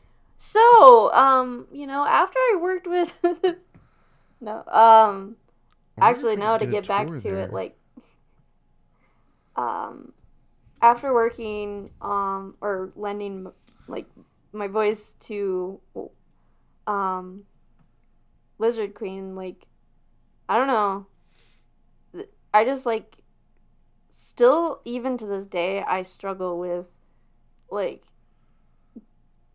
people making a big deal out of the stuff that I do. I hate, like, the first video I put out, I didn't say anything to anyone. Uh-uh. I didn't advertise it at all. I was like, nope, people will find it eventually, maybe. Whatever, I don't care. And then Sedafine didn't get the message. That little shit. He did it for me. And I was like, I told you not to. Why did you do that? I'm not happy. I did not like want to put it out there at all. He's like, what, do you want me to take the tweet down? I'm like, well, now it's kind of besides the point. So, and I just recently on Twitter put, like, working on, bunch of big projects, cool stuff coming, and, kind of as a, like, a cheesy thing, I was like, make sure you're subscribed to your favorite hero. And then people just took it and ran with it, and I was like, I regret everything. Why did I tweet that? Because people were like, oh god, yay, can't wait. And then, like, someone's like, ooh, what kind of big thing? Are you gonna summon a god or something? I was like, why? Why? Why do I do this? And then why are you people like this? Like, I was just being silly. I mean, I do have projects, but why you gotta make it a big deal? Just shush. And then, I made it again, because I don't learn. I tweeted a short clip of me singing, and the reason I tweeted it is because my voice cracked in a really weird way, and it sounded kind of ridiculous. Why did I do it? Why did I do it, Frizz? Why? Why? Because I was, oh my god, I love your voice. Ah. Will you sing karaoke with us? I'm like, nope. Nope. No. No. But why? And then, but I want you to, nope. Mm-mm. I did it. Not gonna happen. I did it because I have, despite the fact that I used to compete, like I used to sing in competitions and stuff, I fucking hate singing in front of people. I don't like it at all. It's the worst. But I'm trying to get over that because of some project that I am working on. I need to be comfortable with sharing my voice because, my singing voice, because it will eventually be out there in one form or another. And so I was like, you know what? I got this weird little clip where I sound kind of goofy, and I'll just throw it out there. Just nothing, I think I said something like, just me singing to myself as I do. And when I don't, like when I tweet things that I hope will like kind of catch people's attention, almost never do. And then when I do tweet something that I'm like, okay, hopefully this will just go under the radar. Maybe it'll get, a couple of people liking it, and that's it. It never works out that way. It never does. Yeah. Except for once when I tweeted out basically, I think a lot of people knew because I've been pretty open with it, but when I tweeted the let's get this straight, I am not the pansexual drawing thing I did a long time ago for Pride Month, that got so much more attention than I thought it would, to the point where, like, I remember I tweeted it at like 3 a.m, totally forgot about it. And then the next evening, I'm like sitting in VC chatting with some people, and I get this message from someone, and they're like, I just want to let you know I love you no matter what, and I recently have come to realize some things about my sexuality, and I just think it was so cool. And I'm like, okay, that's awesome, but I was super confused as to why this randomly happened. Yeah. And then I remembered to check Twitter at one point in time later in the day. I sometimes forget Twitter exists. Yeah. And it had like, I don't know how many likes or anything. I just remember seeing the number 700 views and losing my mind because I left it open and I'm watching the number climb by a lot. And I think last I checked it had 2,700 something views. And I started crying like a little bitch. I was just like, I don't know, because also there were some other people that retweeted it and, had their own message to go along with it. Nothing profound, but it's like, that's what kind of got to me because, like, that's what I had hoped for. I think whenever anyone shares their personal, like, that type of thing, they hope that their story will kind of cause a domino effect in which people feel like the conversation's been facilitated to the point where they want to chime in with, what they're comfortable with. And it did exactly that to a point, and like people sharing it and stuff. And I was like, you know, um, that was important, and also the fact that everyone was so like nice and supportive about it because Mm. most of my family knows that, like they know I'm not straight. They don't know exactly, and they Mm. don't care and they don't mind. It literally makes no difference to them. Sure. Um, some of my family though do not and have said so. They don't like it. Um, Mm. very much well, you're going to hell, and when the fuck was the last time you went to church? So, a little bit of a hypocrite there. Yep. Like, it's literally, I give no fucks. Like, I'm sorry you don't like it, but really, you don't have to worry about it, Mm-hmm. It's, that's my thing is, like, I don't get why people get upset about it. It's like, Mm. back when the whole marriage thing was a big deal, it's like, they're not gonna marry you against your Yeah. will. So what's wrong? Who Like, cares, right? who cares? Let people marry who they want to fucking marry. Jesus. Well, Um, yeah, my it's favorite just. bit is getting dumb questions from people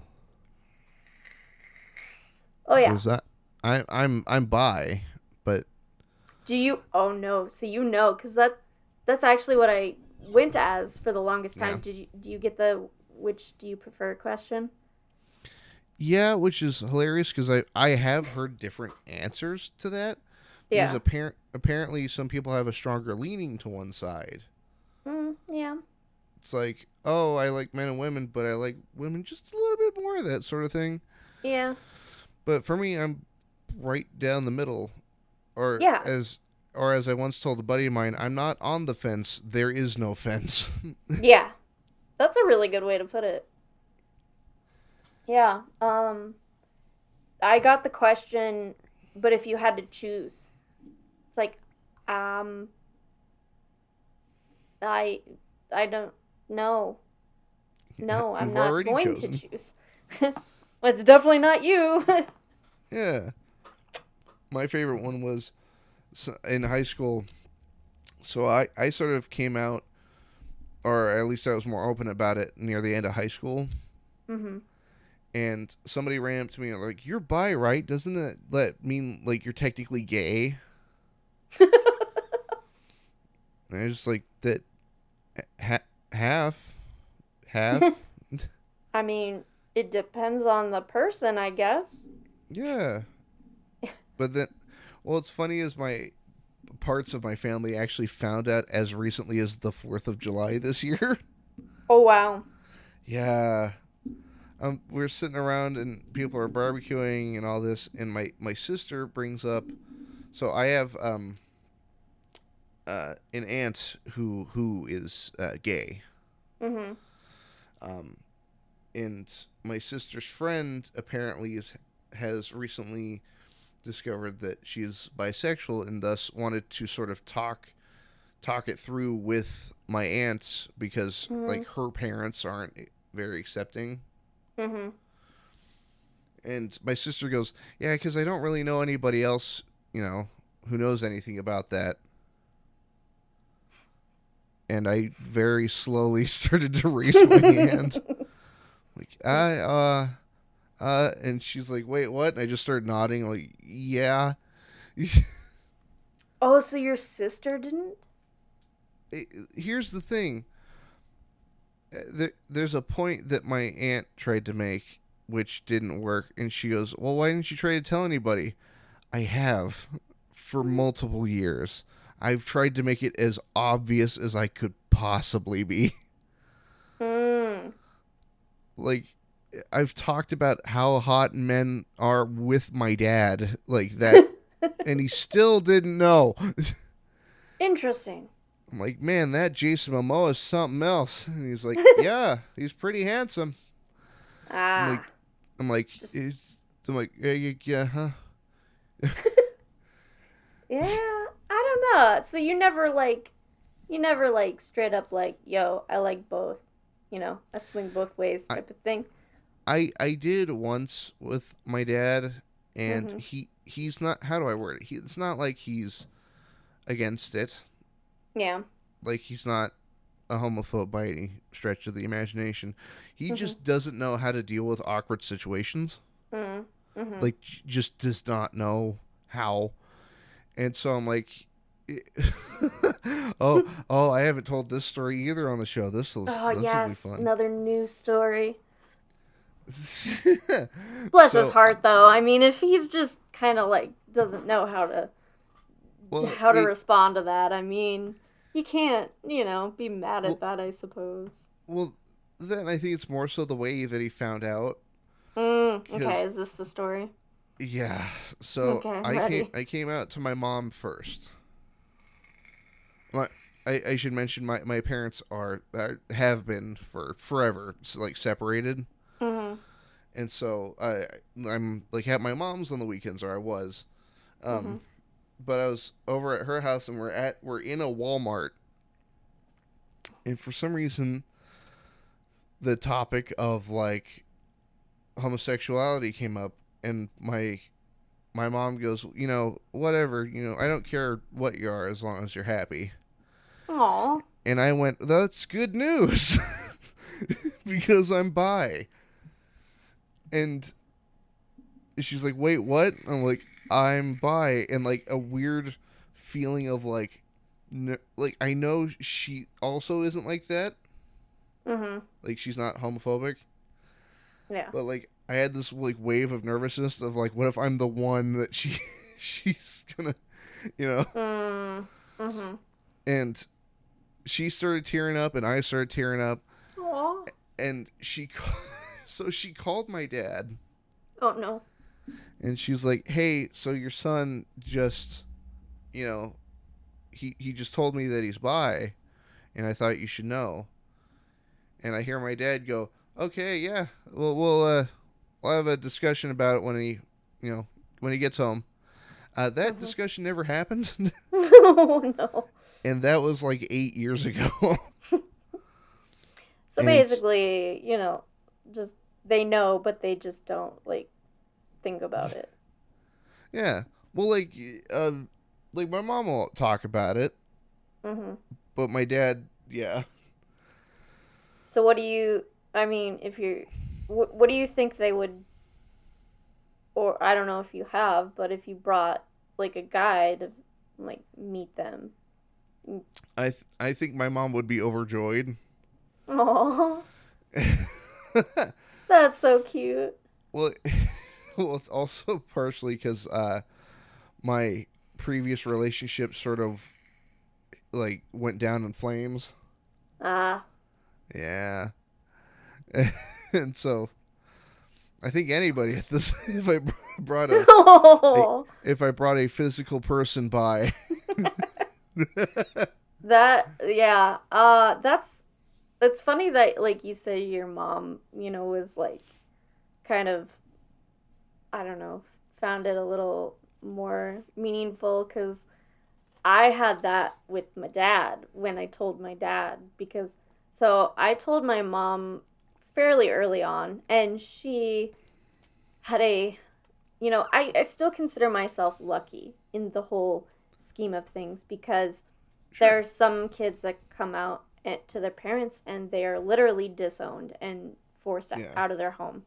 And that it breaks my heart to even, mm-hmm. think about.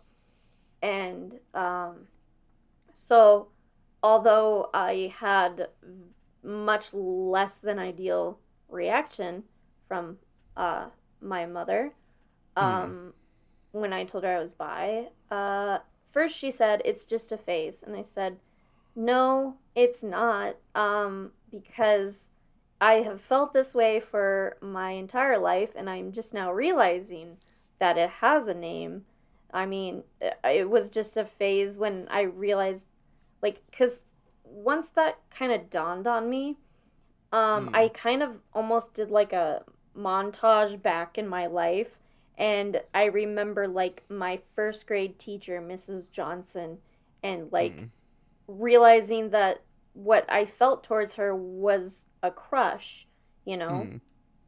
And then, like, forward and thinking of, like, friends I had throughout my childhood and, like, okay, I I understand like the feelings I had now weren't what you would normally have Mm. if you were straight, you know. That's not normal feelings, and I was like, "Oh, well shit, why didn't I figure this out sooner?" You know, the way I figured it out was I started developing a very very intense crush on the one of my friends, and she was the first one to find out too.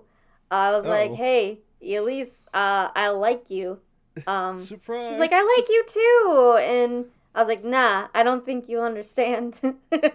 I like you." She's like, "Oh, that's so sweet, but I'm not that. I don't. I'm straight." And Yeah. I'm like, she's like, "I still love you though," and I'm like, "Good to know. I still love you too. I'm just gonna go away now." Like See, she was like it was fine in that regard. Like she was like, "Oh my god, I'm so honored that you like told me first and that like you have a crush on me, I guess, but also I don't like girls." And I was like, "I can respect that." Um so then I think I was 16 when I told my mom that I was bi. And this was mm, after most of my friends knew. It's funny actually cuz like you know when you get to that age where like you drinking and you're still not 21, so you're at a house party or something, and sure. around where I grew up it was really common for like girls to only be, you know, into kissing other girls after many drinks. Uh-huh. And like I may or may not have taken advantage of that, but my friends started to realize that I didn't need to drink in order to flirt with other girls. Like, they're like, "Oh, so How you're many? really actually bisexual." I'm like, "Yeah." Uh, how many drinks have you had? She's been drinking water this whole time. I am completely sober, and I'm still, like, hitting on this chick over here. Unfortunately, she's had a few, so that's not happening, Oh no. but it happened a lot where like girls would just be like, you know, "Oh yeah, I love making out with girls. I'm totally bisexual," but then they sober, no, and Yep. I'm like, damn, that's really sad. I It's so sad. so just in the most recent years, I've started being more and more open with Mm, like who I am as a person, yeah. and it's funny because I didn't for the longest time I didn't have a word for it. Like I wasn't Mhm. aware of the term bisexual, Yeah. but I realized that might be a thing. Watching the Amityville Horror remake with Ryan Reynolds. I'm sorry. What? How? Yeah, Okay. well, so a lot of it was that sort of confusing feeling of like, why do I feel a certain way about men, you know? Mhm. But Hmm. then I'm so there's a scene in the Amityville Horror remake with Ryan Reynolds where he's like it's like they're at a lake and he thinks that his daughter's drowning, so he dives into the water, but he's shirtless and like wearing like pajama pants. And he Mm. climbs up out of the water, and I'm like, why am I blushing? Mm. Mhm. I'm like, Okay. why is my face hot? What's going on? Yeah. Oh And then yeah. I, and then it started to dawn on me. I'm like, oh, is that a thing? Is that a thing? This is me. Okay. Yeah, I'm like, uh oh. Then I, like, just over the years, just like, okay, yeah. Like, I find some of my in real life friends handsome, Mhm. very Yeah. handsome, and they, Yeah, yeah, that so like as the complete opposite reaction is what is my dad was like more than okay with it. Like uh, I could have been like said whatever and he would have been like cool because I think even like in my especially in my early 20s like whenever we would hang out we would always my dad and I were very close. uh, We would be checking out the same person. Be like, I, we would take turns, be like, damn, look at that ass on that. Like in the Dumb and Dumber, you know, like, damn, look at the ass on that type of thing. And oh yeah, he must work out. It'd be like that, but we would both be looking at the chick's ass, like, you know, or be like, hey, yo, Dad, look over there. Look at it. Yep. See, me and my mom talk about men. Mm-hmm. I feel like that, I don't know if that's a thing with the opposite gender of parent. I don't know. So my dad was, like, fine with it. My brother is fine with it. You know, like, my sister-in-law, most of my cousins that know of it, I'm pretty sure they all do. They're fine with it, you know. Even some of my aunts and uncles, you know, they don't give a shit. My grandma, I love her. I love her so much. She is an amazing woman. And she is very, you know, she's very religious. So Sure. her whole mentality and reason that she does not approve of that is much more valid in her eyes, and I respect it. Honest, Yeah. you know, although it, you know, I'm sorry, but the whole part in the Bible has nothing to do with homosexuality. It's about something else. It's, you know, that has more to do with underage and non-consent things. But it's whatever. You know, you're not going to change their mind. It's fine. But my grandma was still respectful about it, you know, whereas you know, but basically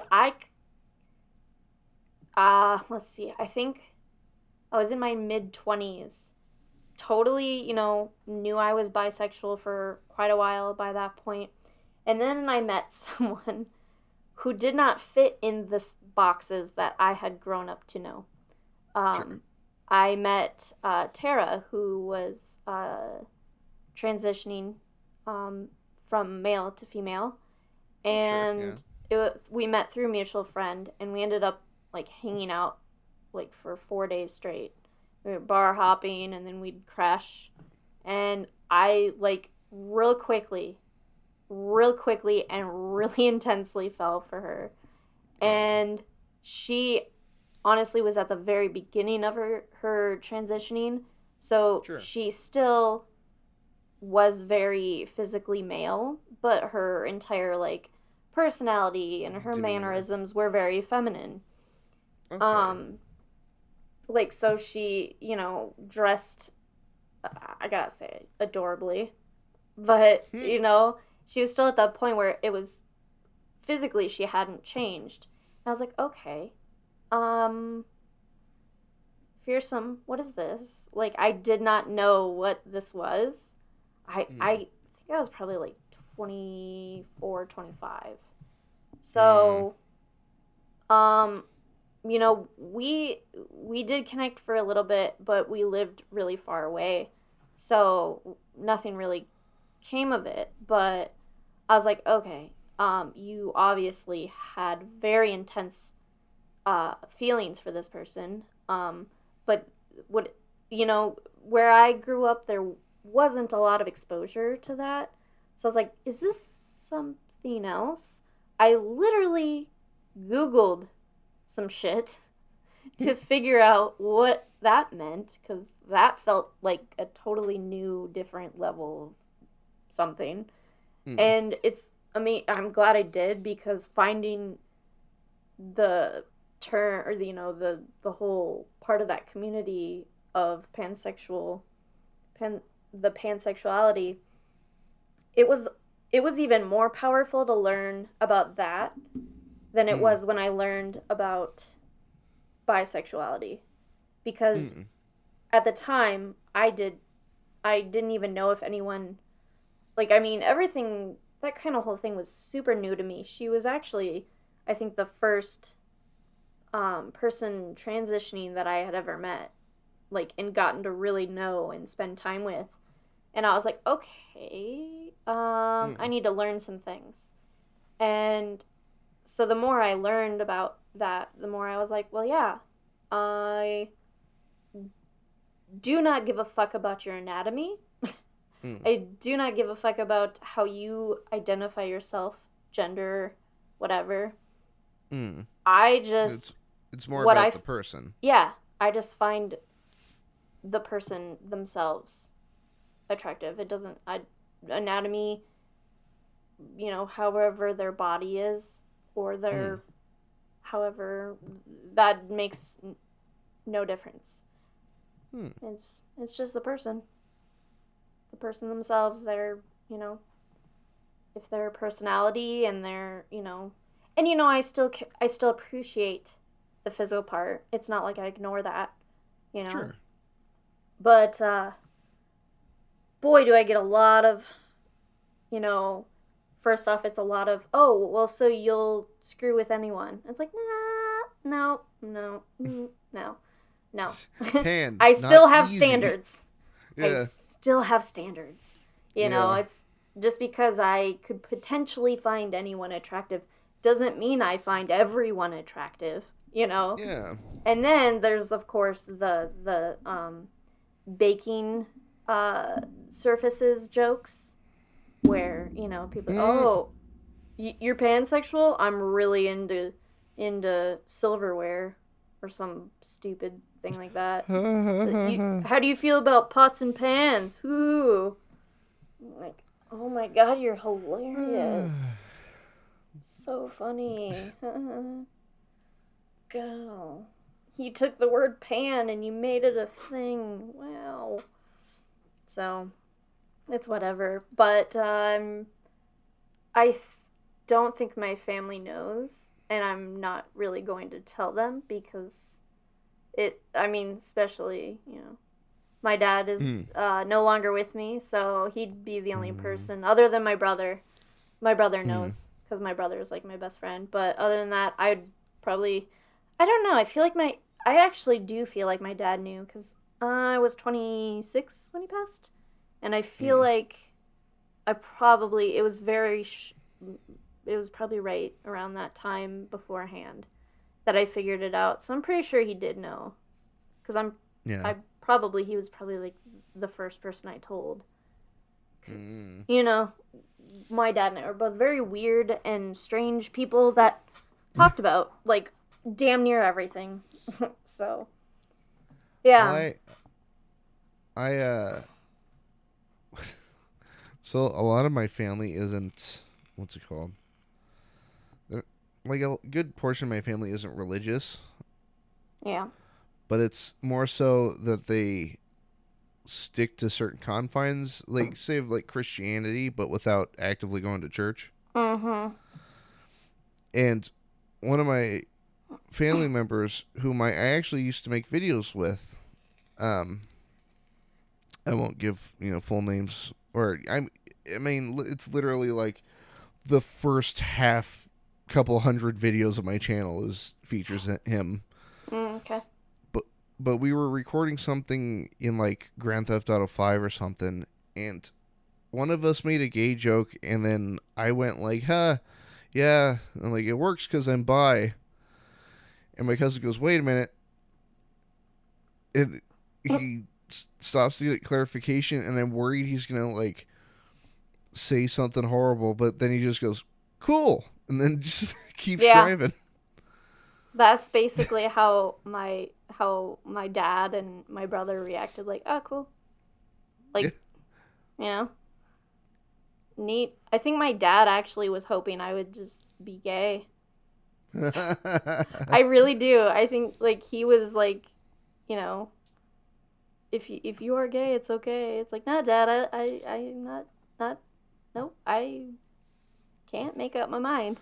I So, think well, he really wanted me to be with a woman because I I've don't know. I've I've been making jokes about that since like last year because I got divorced in 2020.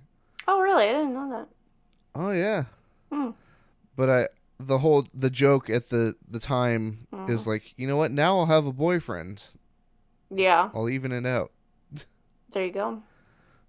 I know that's like a thing you. I know a lot of movies will play into that, or you hear like people that get a divorce because one of them is gay or something like that.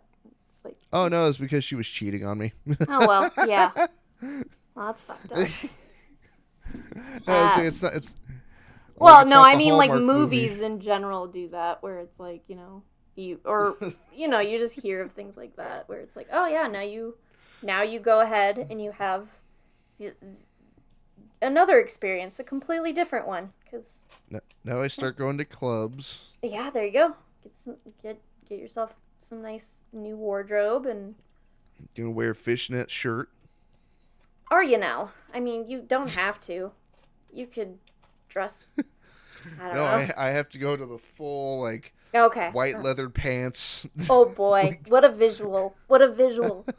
My best friend actually is gay. His name is Justin, and I love him so much. Like, we've been friends since like early high school, and I mm, remember, I remember him coming out to me, and he was shitting bricks. He was so scared, and it's so funny because everyone knew already, but we wanted to give him that moment, so he's like, hey, just wanted to like let you know that I'm oh, gay, and I'm like, yeah, baby, I know.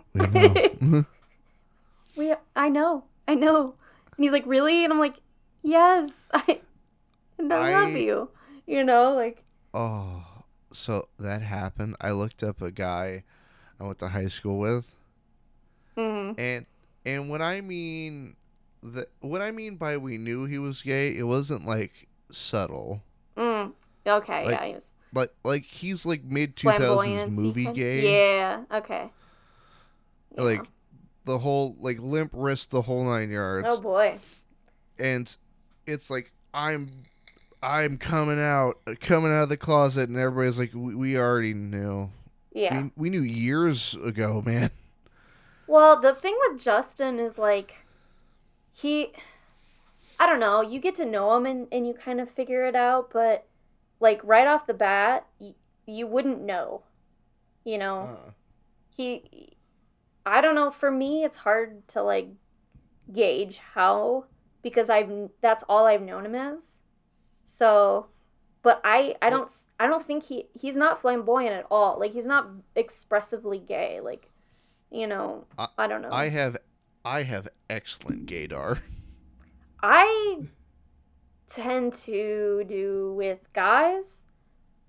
I've actually had this conversation, I think even last night I did, where Was it in the middle of the Fresno? probably, but the thing is, so I can walk up to most people of different genders and start a conversation in a very, charming and in a charming way. I usually have no problem with that, unless it is a girl or Uh a huh. woman. Then I don't know what to do, and I'm scared. Please help me. Like, women are intimidating as fuck. I don't know how to approach them. They scare me, and that's all. I mean, I've had people be like, "But you are a woman," and I'm like, "Yes, that's part of it. I know things. Like, we are scary." Like, I don't know, like, just I've actually had to have friends like wingman me because I'm too scared to do it by myself. It's like, well, and also where I am, and I feel like it's everywhere. uh, You don't know, like, that's another risk factor. Is this person could very well be straight and not into that at all, and maybe slightly insulted by you hitting on them, you know? Um, uh. so that makes it even scarier, because you're literally putting yourself out there more than just if you're hitting on someone who is your typical, I don't know. I live in a very country-ish, well, maybe not so much now, but I don't live in a big city where you have a chance of like, oh, Mm. they're might be straight, might be no. I tend to assume everyone is straight until proven otherwise, just in case. So, I Oh, so oh god, get this. Y- Years ago, and I'm talking about like 2012 around there. Mm-hmm. I Ah, went yes. to what's up? That awkward year. Yes. Uh-huh. Mm-hmm. When the first Avengers movie came out. That's how I recall certain years as movies that came out. Mm-hmm. But I remember because it was right after I'd started being more comfortable with the idea of being bi, Mm-hmm. and I, th- so I went to this kind of like a work camp for like if you need school credits, Mm-hmm. and they essentially have you share a tent Oh no. with like 10 other guys. Oh no. But here's the thing: there's a buddy that I have yet to find him again, but I'll change his name. But let's call him Thomas. Mm-hmm. Uh, but I didn't tell anybody that whole time that I was bi. Nobody Mm-hmm. figured it out. I kept it, under wraps. Mm-hmm. Thomas didn't, No. but he wasn't hitting on anybody. But Mm-hmm. like I'm sitting there at lunch and somebody leans over. Hey! I heard Thomas is bi. Wow. That's interesting. And then and I look over. I'm like, man, he is kind of cute, isn't he? I'm like, shit. Ah, And I see you have the problem of speak and then think. Or did you well, not? Did you say that out loud?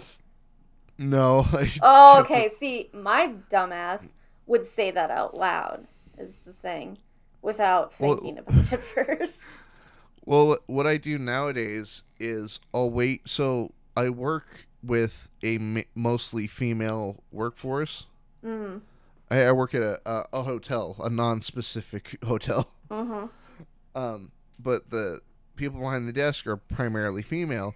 So like this really handsome, like police officer will come in to check up on somebody, or this hot fireman walks through, and they're like, "Oh, he was cute," and I just turn to him and go, "Dibs." I That's so I have cute. dibs. Dibs. Call dibs. I did that the other day. There's this really, and I mean like handsome police officer that came through. Mm-hmm. And he's like, "Have a good day." And as soon as the door closed, I quietly was like, "Hey, wait, can I get your number? Excuse me." Shit, I missed my chance. and then one of my coworkers said something questionable about the police officer, No. and then I'm like, "That's too bad because I've got dibs." And they're like, "Nah, nah," and I followed up with, "You can have whatever's left." Oh.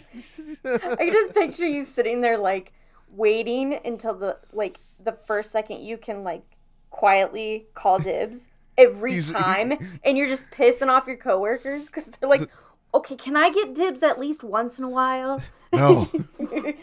Just dibs, I- dibs, dibs, dibs. That's how the people at my previous job found out I was bi. Just randomly like dibs.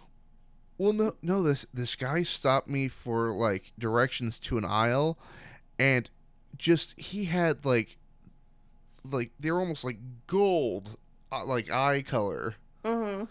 and like this really nice, well trimmed beard, and just like a Ooh, yeah. really nice voice. And I'm sitting there like blushing. He's like, "Yeah, can you tell me which aisle the light bulbs are in?" I'm like, aisle three. That way. Okay. and Yeah. and he walks away, and I stumble back behind the counter, and one of the cashiers goes, "Man, he was handsome." And I go, "I know, right?" And then after a quiet moment, I'm like, "I got dibs on him though." And then I'm like, "You know Damn. what?" Like I feel, and they're like, "Wait, what?" And I'm like, "You heard me. Now you know. You can't unknow."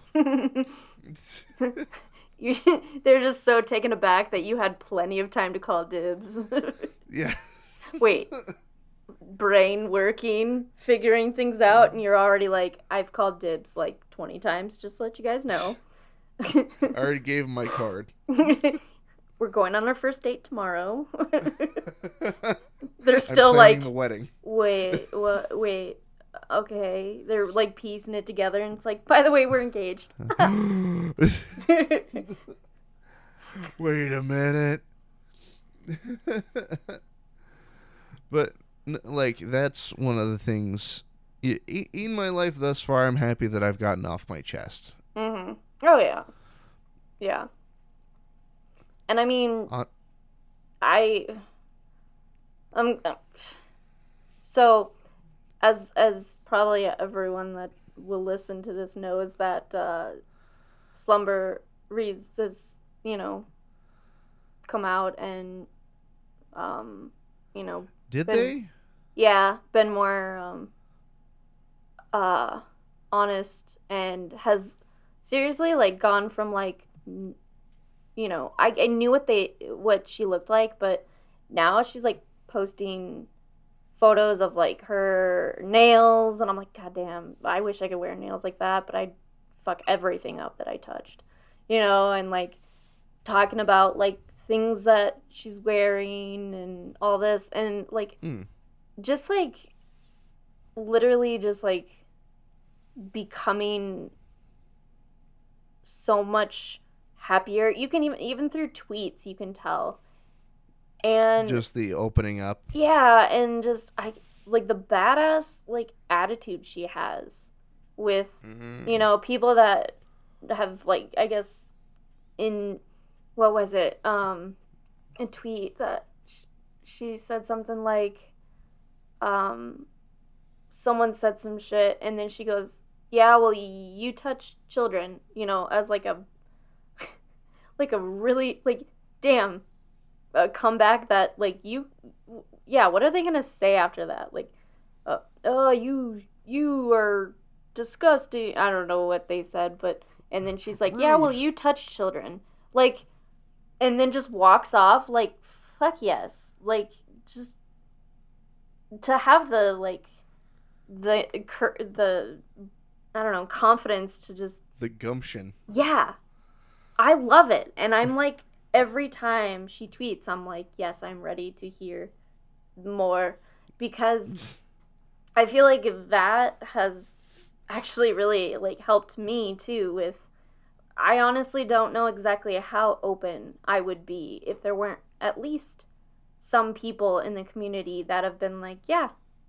because where I'm from, like I said, I assume everyone is straight until proven, until it's, otherwise, because you don't know, and you could make someone really unhappy and cause some problems. Especially now where I live, it's even scarier to do that, because I kind of live with a very wide array of people from very different countries and very different customs. So, different cultures and outlooks. Yes, very. A lot of non-English speaking people that it's basically the very opposite of what your typical American culture is where it, I guess I could just say I live around a lot of Somalian, and they have a very specific way that they do everything, okay.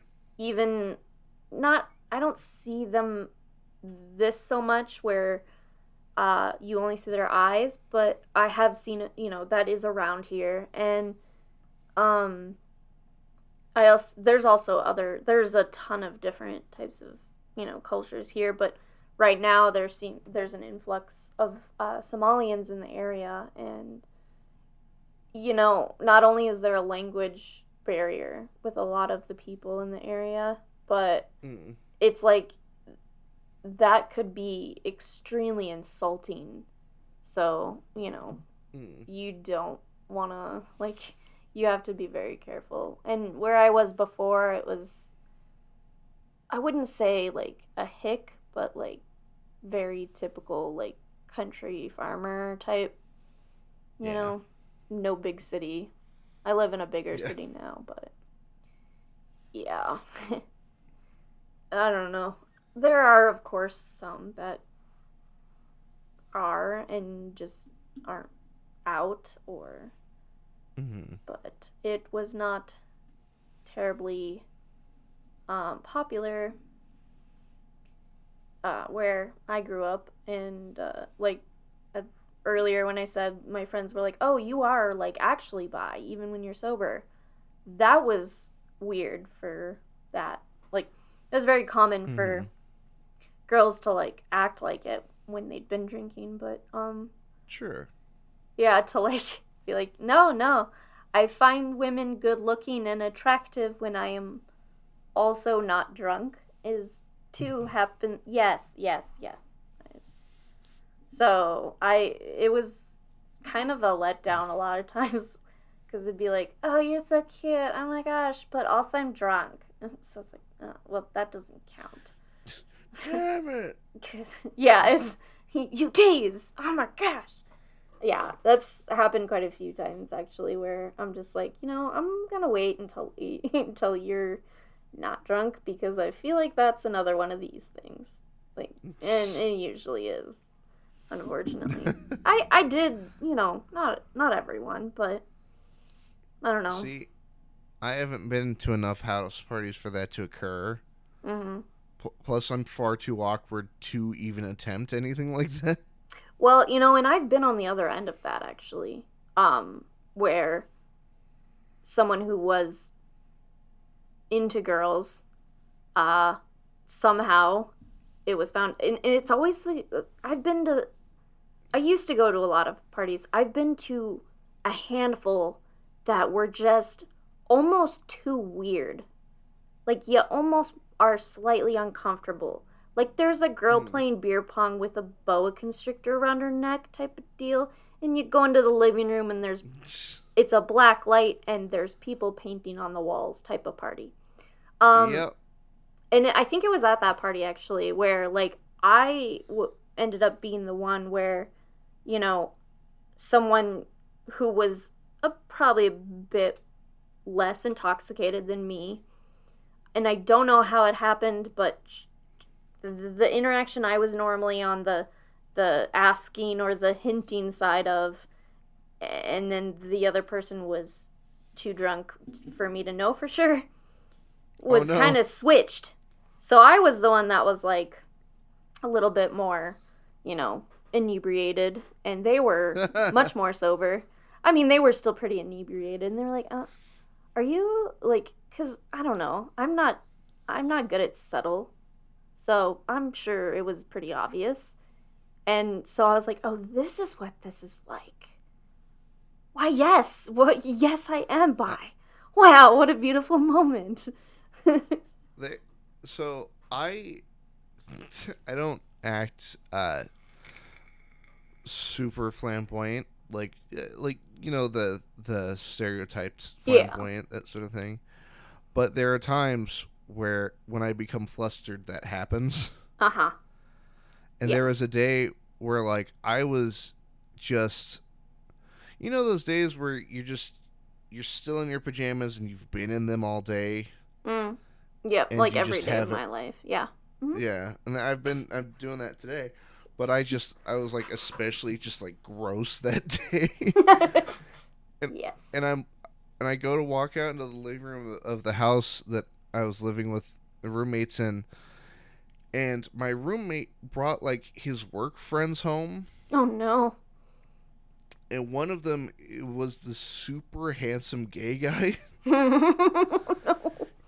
And I got genuinely flustered, and I'm wearing like a robe, and I like close the robe because I have like a t-shirt and like a stained t-shirt, like fucking pajama pants on. I'm like, what the fuck, dude?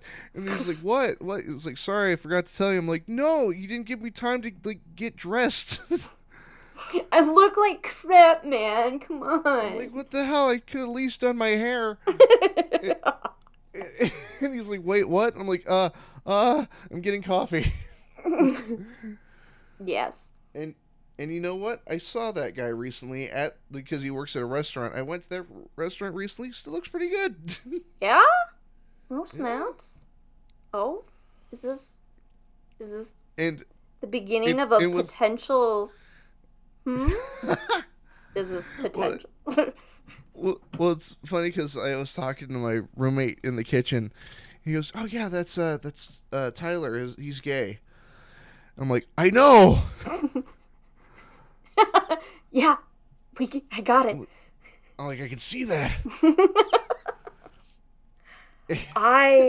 It's all coming back to me now. I met someone named Tyler who was I I'm trying to remember. I had a few years of my life that are a bit hazy, you know. Uh-oh. The years where, one consumes more substance than other points in their life, especially me. Sure.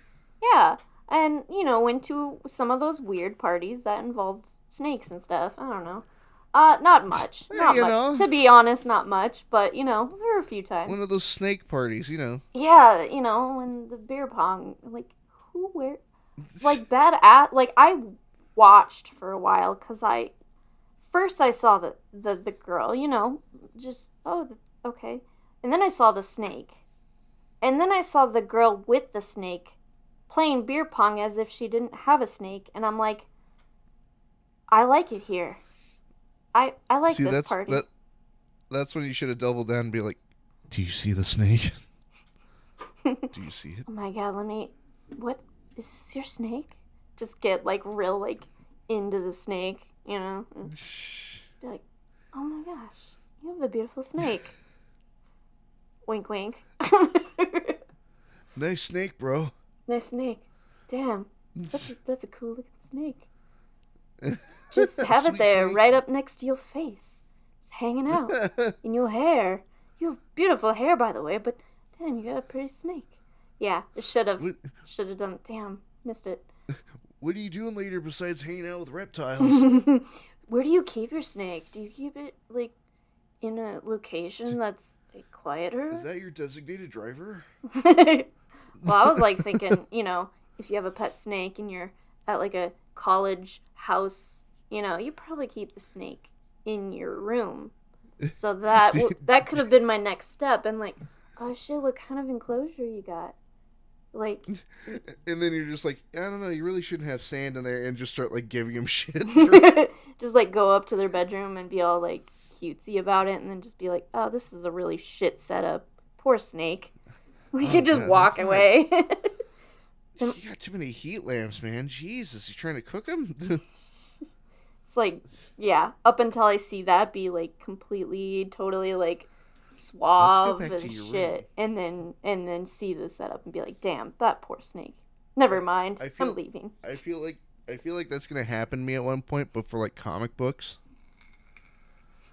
Oh, you like DC? Well, I can't tonight. I got a headache. By the way, every single time I laugh, I clip so hard. Oh no! Have fun with that. Well, so it's fun in being more open with my sexuality and all that. I've found a TV show that I am physically unable to watch. Oh no, which one? Queer Eye. Yeah, no, I've never been able to watch that. I've never even tried, but... Oh no, I love that show, but it makes me cry every episode. Oh no. I'm not into the fashion-y, whatever. I don't even actually know what that show's about, but I don't know. I'm just... Well, each, like, person kind of does their own thing. Like, one specializes in cooking, and the other's, like, in clothing fashion. The other's a hair designer and that sort of thing. Okay. But it's when it all comes together is when I start crying. What do they put it all together? What do you mean? I literally know nothing about this show. So the setup for Queer Eye is that they're told about by, like, the subject's friends or family that they need some help. Like they're not Oh, taking care okay. of themselves, that sort of thing. Mm-hmm. And then they show up and they're like, "Hey, here's some ways that you can improve and sort of make yourself feel better." And it's not just looking into resources to actually help them, but it's like subtle changes, like a new wardrobe that actually matches who they are as a person, giving Mm-hmm. them a fresh haircut, teaching them how to cook, and Okay. learning to socialize. It's a very wholesome show. Okay. But the thing that makes me cry is always like the end of the episode, because inevitably everybody's crying. Oh, okay. It's like, okay, I see. Well, Huh. there was one episode that I was in shambles the whole time. It was like this older guy who Hmm. was like trying to win his ex-wife back, Mm-hmm. and they like gave him a fresh like shave and like helped him do his hair, and they even showed him like, because he had like a skin condition, like, well, here's some routines that you can use in ointments and all this. And he like they what they do is, after they fix him up, they'll check back in like 3 months later. Aw. Yeah, and they check in, and he's doing just fine, and he's like going on regular dates with his ex, and they seem happy. Oh. And I'm like, oh god, and I'm like tearing up, like, oh Okay, my god, yeah. he's so happy. Okay, I can see that now. Yeah, Damn, just that's every wholesome damn episode. feels. Wholesome feels. Yeah, Yeah. I'm like, oh my god, they're doing so much better. Oh. Oh, they're so happy. Yeah, I'm like, Aw. oh, I'm so proud of them. Maybe I was thinking of a different show.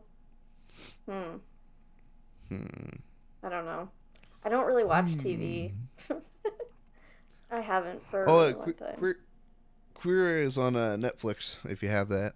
I do, but I never watch it.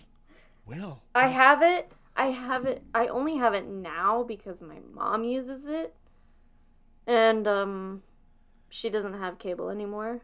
So we got rid of mm, cable a long time ago. So that's kind of her only. And then I piggyback off of someone for Hulu, which I never yeah. watch. And yeah, I don't really. I don't know. I have Streamio for pretty much whatever. Um, but then again, I don't really. I don't know. I haven't been on YouTube for a while. I should. The only time I was on YouTube recently, or not YouTube, Netflix was. I went to. I changed my VPN so that I was in Great Britain, because I knew at one point, uh, if you were in the UK, uh, Doctor Who was on Netflix, and it is no Hmm. longer on there, and that makes me very Really? upset. Oh, I wait. You're a fan of Doctor Who? Me? Yes. Yes. Oh God, yes.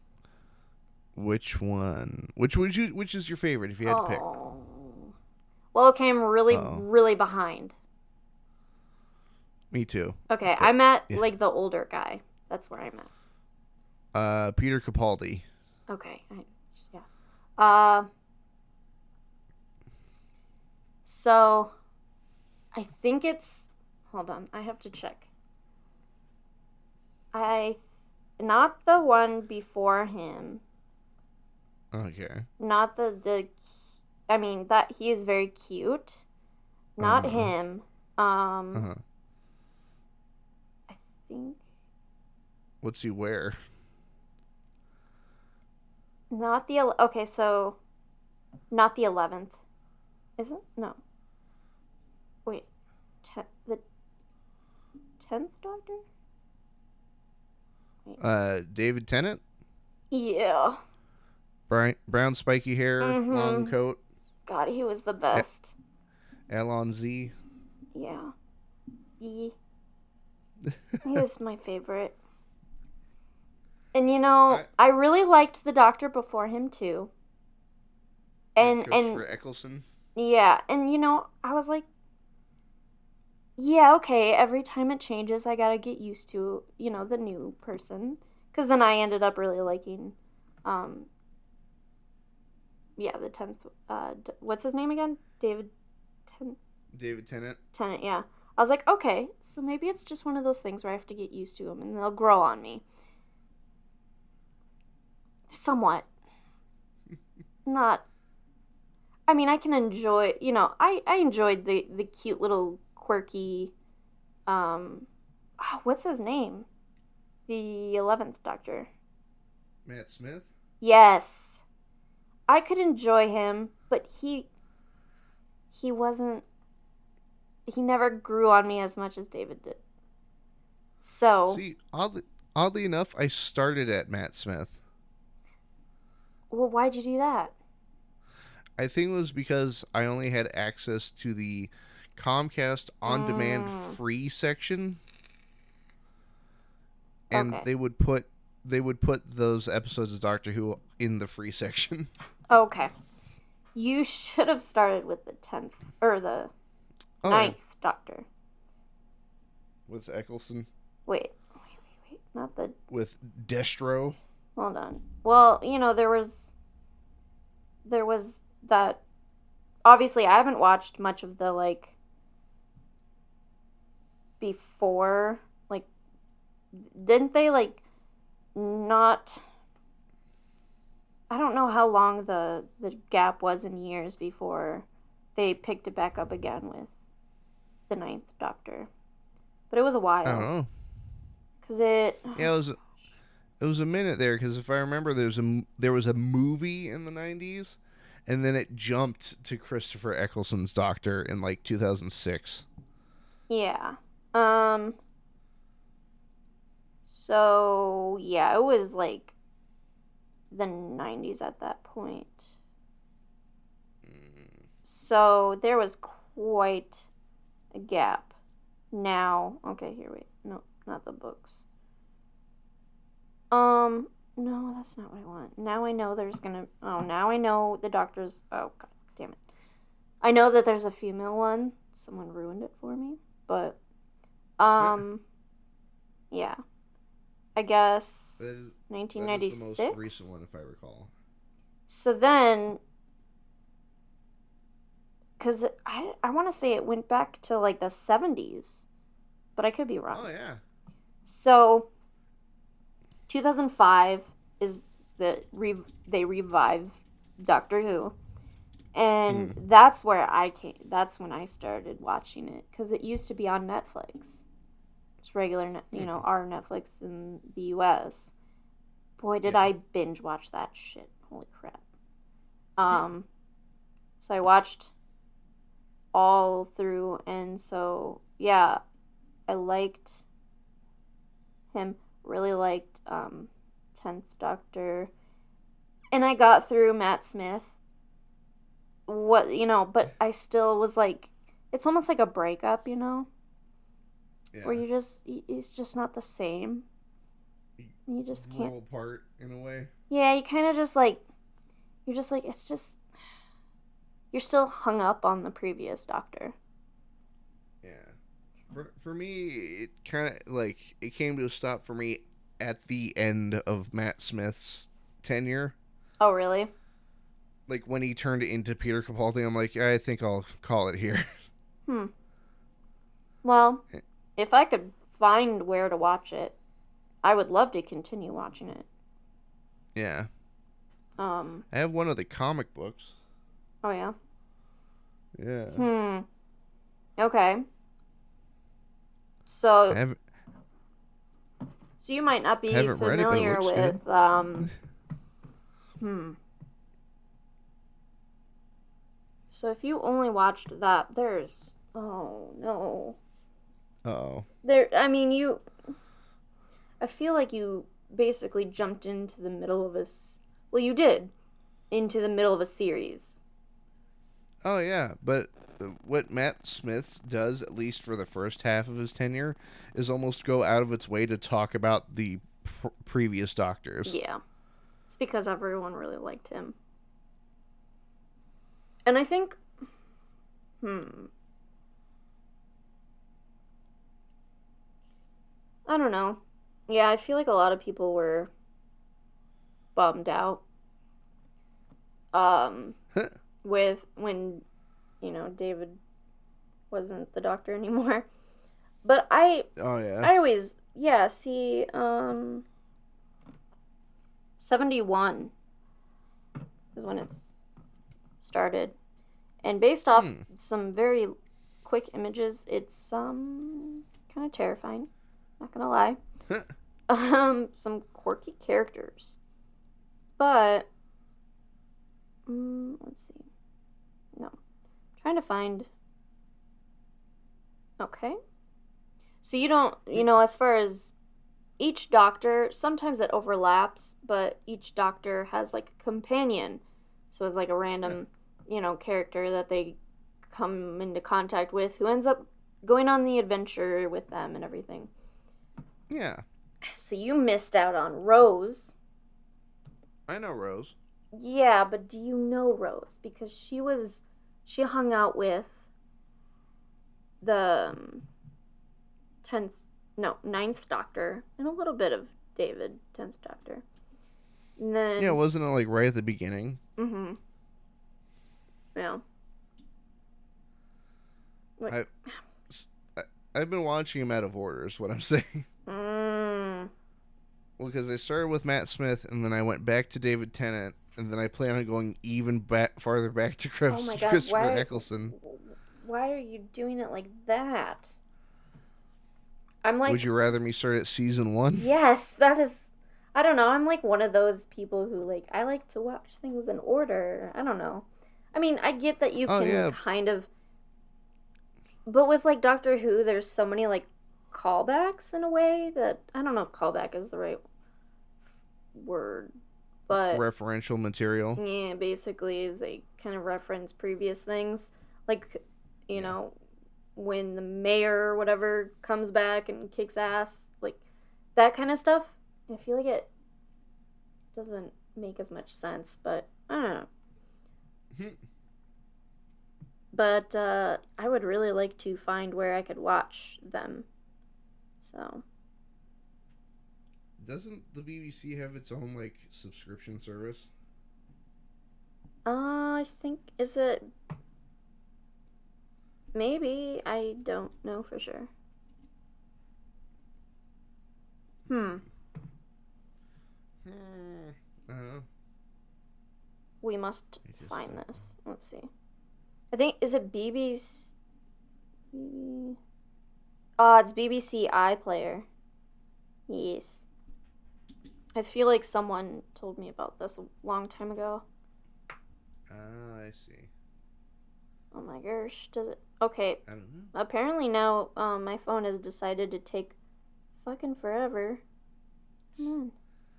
I mean, it's gonna be a minute before I get into or get back into Doctor Who because I'm still working through Lord of the Rings at the moment. I've have I've have nothing to add to that. I never watched any of that or read any of that. Also don't know much. I remember how old I was, or I remember what grade I was in when the first Harry Potter movie came out, which makes me feel really old. Actually, real quick, how do you feel about Harry Potter? I don't know much about Harry Potter. I I have like a learned hatred of it. Mm. And it's not due to like I haven't even caught up on whatever the hell's up with J.K. Rowling. But but no, it's because I was essentially forced to read the series. I never read it. I don't know. I just I feel like I I had one of the books at one point, but never really read it. I don't know. mm, I was forced to write a book review on it Oh God. over the course of a summer. Oh God. That was one of my summer vacations. So like the whole time I was just gritting my teeth, like God damn Harry Potter, Harry Potter. Damn. Yeah, that ruins any book. Also, my Being forced chair to is read it. so creaky. You're gonna have oof. because every time I move, this chair's like, oh my god! And it's a new chair. It's creaky. I think I remember going to theaters to watch the first movie. Mm-hmm. After that, I couldn't tell you anything. I just, like... I did have the PlayStation game, though. Someone gave me for my birthday. I had Chamber of Secrets. Like, the PlayStation 1 PlayStation. Yeah. Yeah. Oh. Are we about to, like, go down nostalgia road? Do you want to do that? Just the round table kicking of Harry Potter. Well, I meant just, talking about the Nintendo and getting into the fact that my brother and I share custody of the original Nintendo, like the one that came out in, like, I don't know, 80s-ish? I don't remember when. I wasn't around, but my brother was, and he got one. And now we both have one. And damn, did we play the hell out of Tetris. The ones where you have to blow on even though you're actually ruining them when you did that. Oh yeah. But damn it, did it is one of those, like, if you did it enough, it did work. You just had to keep doing it. Blow on it and then push it in, and then if it didn't work, the dark green screen would come up. You pull it out again, then you blow on it again, and you shove it back in, and then you wiggle the door a little bit, a couple times. And by God, it would work every time. And by my logic, the harder you hit the power button, the better it's gonna work. Yep. Yeah, damn. We have that somewhere. My brother probably has it in storage. Damn, I really want to get it now. And then we had the PlayStation 1. Then we had PlayStation 2. Or whatever. Or PlayStation 2, I guess. There wasn't really a PlayStation 1. Was there? Wait. I think. Yes. I don't know anymore, because I lost track after a while, but... Yeah. There was the Nintendo 64. I don't think we ever had that. But... See, a lot of those I got later on. Mm-hmm. I don't know. I feel like it's a weird... I don't know. I felt like this when I was, like, in my early 20s as well, though. I feel like the time frame in which I was born, like, everyone in that time frame is just in a really weird spot. I don't know. Like, right now, I find it... Maybe it's just me, like, not knowing how to be 30 yet. Even though I'm, like, halfway through it. Yeah. I'll figure it out when I'm 31. But, yeah. Let's see. Outline. Actually, how long? Huh? No, I'm sorry. I was, like, mumbling to myself. What? I was gonna say, how long have we been going? 2 hours and 44 minutes. Oh my god. you know, I think we've covered a lot of ground today. All kinds of ground, yes.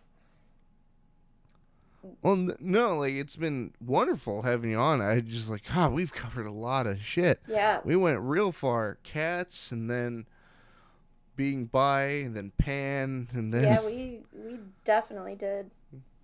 I know I was told, like, you're basically, like, there's no, structure to them, so I was like, great. Oh, yeah. That's my favorite kind. I'll probably go on There's no script here. yeah, I'll probably go on rambling things.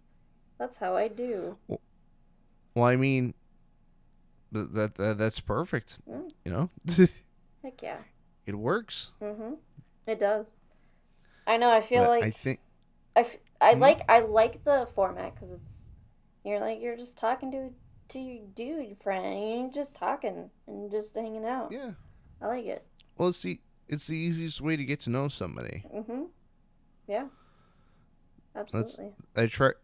I try to avoid like the like you ever see those interviews that people do with like actors for movies? What was it like to work on project? Did you like project you were part of? It's like I, yeah. I don't know. Yeah, I don't know how entertaining it is to listen to because I mean I have watched some of your videos, but I just I don't know how fun this will be for anyone. Oh God. But I mean, no, I think it'll be fun. I think it's easier like because for the most part, obviously I see the recording going on, so it's like yeah I know that like this is a video, but honestly didn't feel like that at all. So, but do you want to cut? Good. Yeah, no, I definitely. That's why I was like, hell yeah, interview me, woo. If it doesn't feel like an interview, then I'm doing my job. Yeah. Awesome. I know. Hell yeah. I was like, let's do this. Honestly, like as of what, like few hours ago? I don't remember. Like earlier today? Like, hey, how about this time? Okay, cool. See you then. Yeah. Yeah. Well, I saw your message and then I like immediately passed out. Yeah, granted it was like almost 4 a.m, so no worries. Yeah. It was after the whole hashtag Fresbutt, so we Hashtag Fresbutt. guys don't forget hashtag Fresbutt. Let's make it happen. Sharing is caring. Yes, please. Please, if you've gotten this far, tweet out hashtag. Oh no. Hashtag. No, listen. This is very important to anyone who has gotten this far because damn it, this is almost Listen 3 to hours. the sound of my voice. This is almost 3 hours, and if you made it this far, you deserve this. I want you to tweet out at Fresman and at Fearsome Hero or Breezy May 49. And then I want you to hashtag Fresbutt. That's it. Nothing else. No context. No more, no less. If you have heard it to this point. Okay. And that's my closing statement. And with that, I think we will bring this here interview to a close. Fearsome, it has been a joy to have you on. Oh. Like I said, we've covered a shitload of topics. I know, and it's been a blast. Thank you for having me. Well, I have one last question for you to close this out. Oh, jeez. If asked, would you be interested in coming back as a return guest? Duh. Absolutely. Adoy? Duh. Like, in a heartbeat. Why, thank you. Absolutely. And you wonderful party people at home, thank you so much for sticking around this long and listening to us gripe. But I appreciate you wonderful party people at home, and you too, Fearsome, again, thank you for coming on. If you at home or you Fearsome know anybody that you'd like to see on this here show, leave it in the comments below this here video. Fearsome, do you have a video on your channel that you are particularly proud of that you would like to put in the description? I guess my most recent one, the Tin Man. I can do that. At this point in time. I'm coming out with a bunch more, though. So, who knows? There you go. Yeah. Big things are happening. Please go check out Fearsome Hero, you wonderful party people, and consider both subscribing to her and subscribing to me. Oh yeah, if you haven't definitely gotta already. subscribe to him. Absolutely. And with that, this has been Demasked. My name is Fresman, and I will see all of you next time.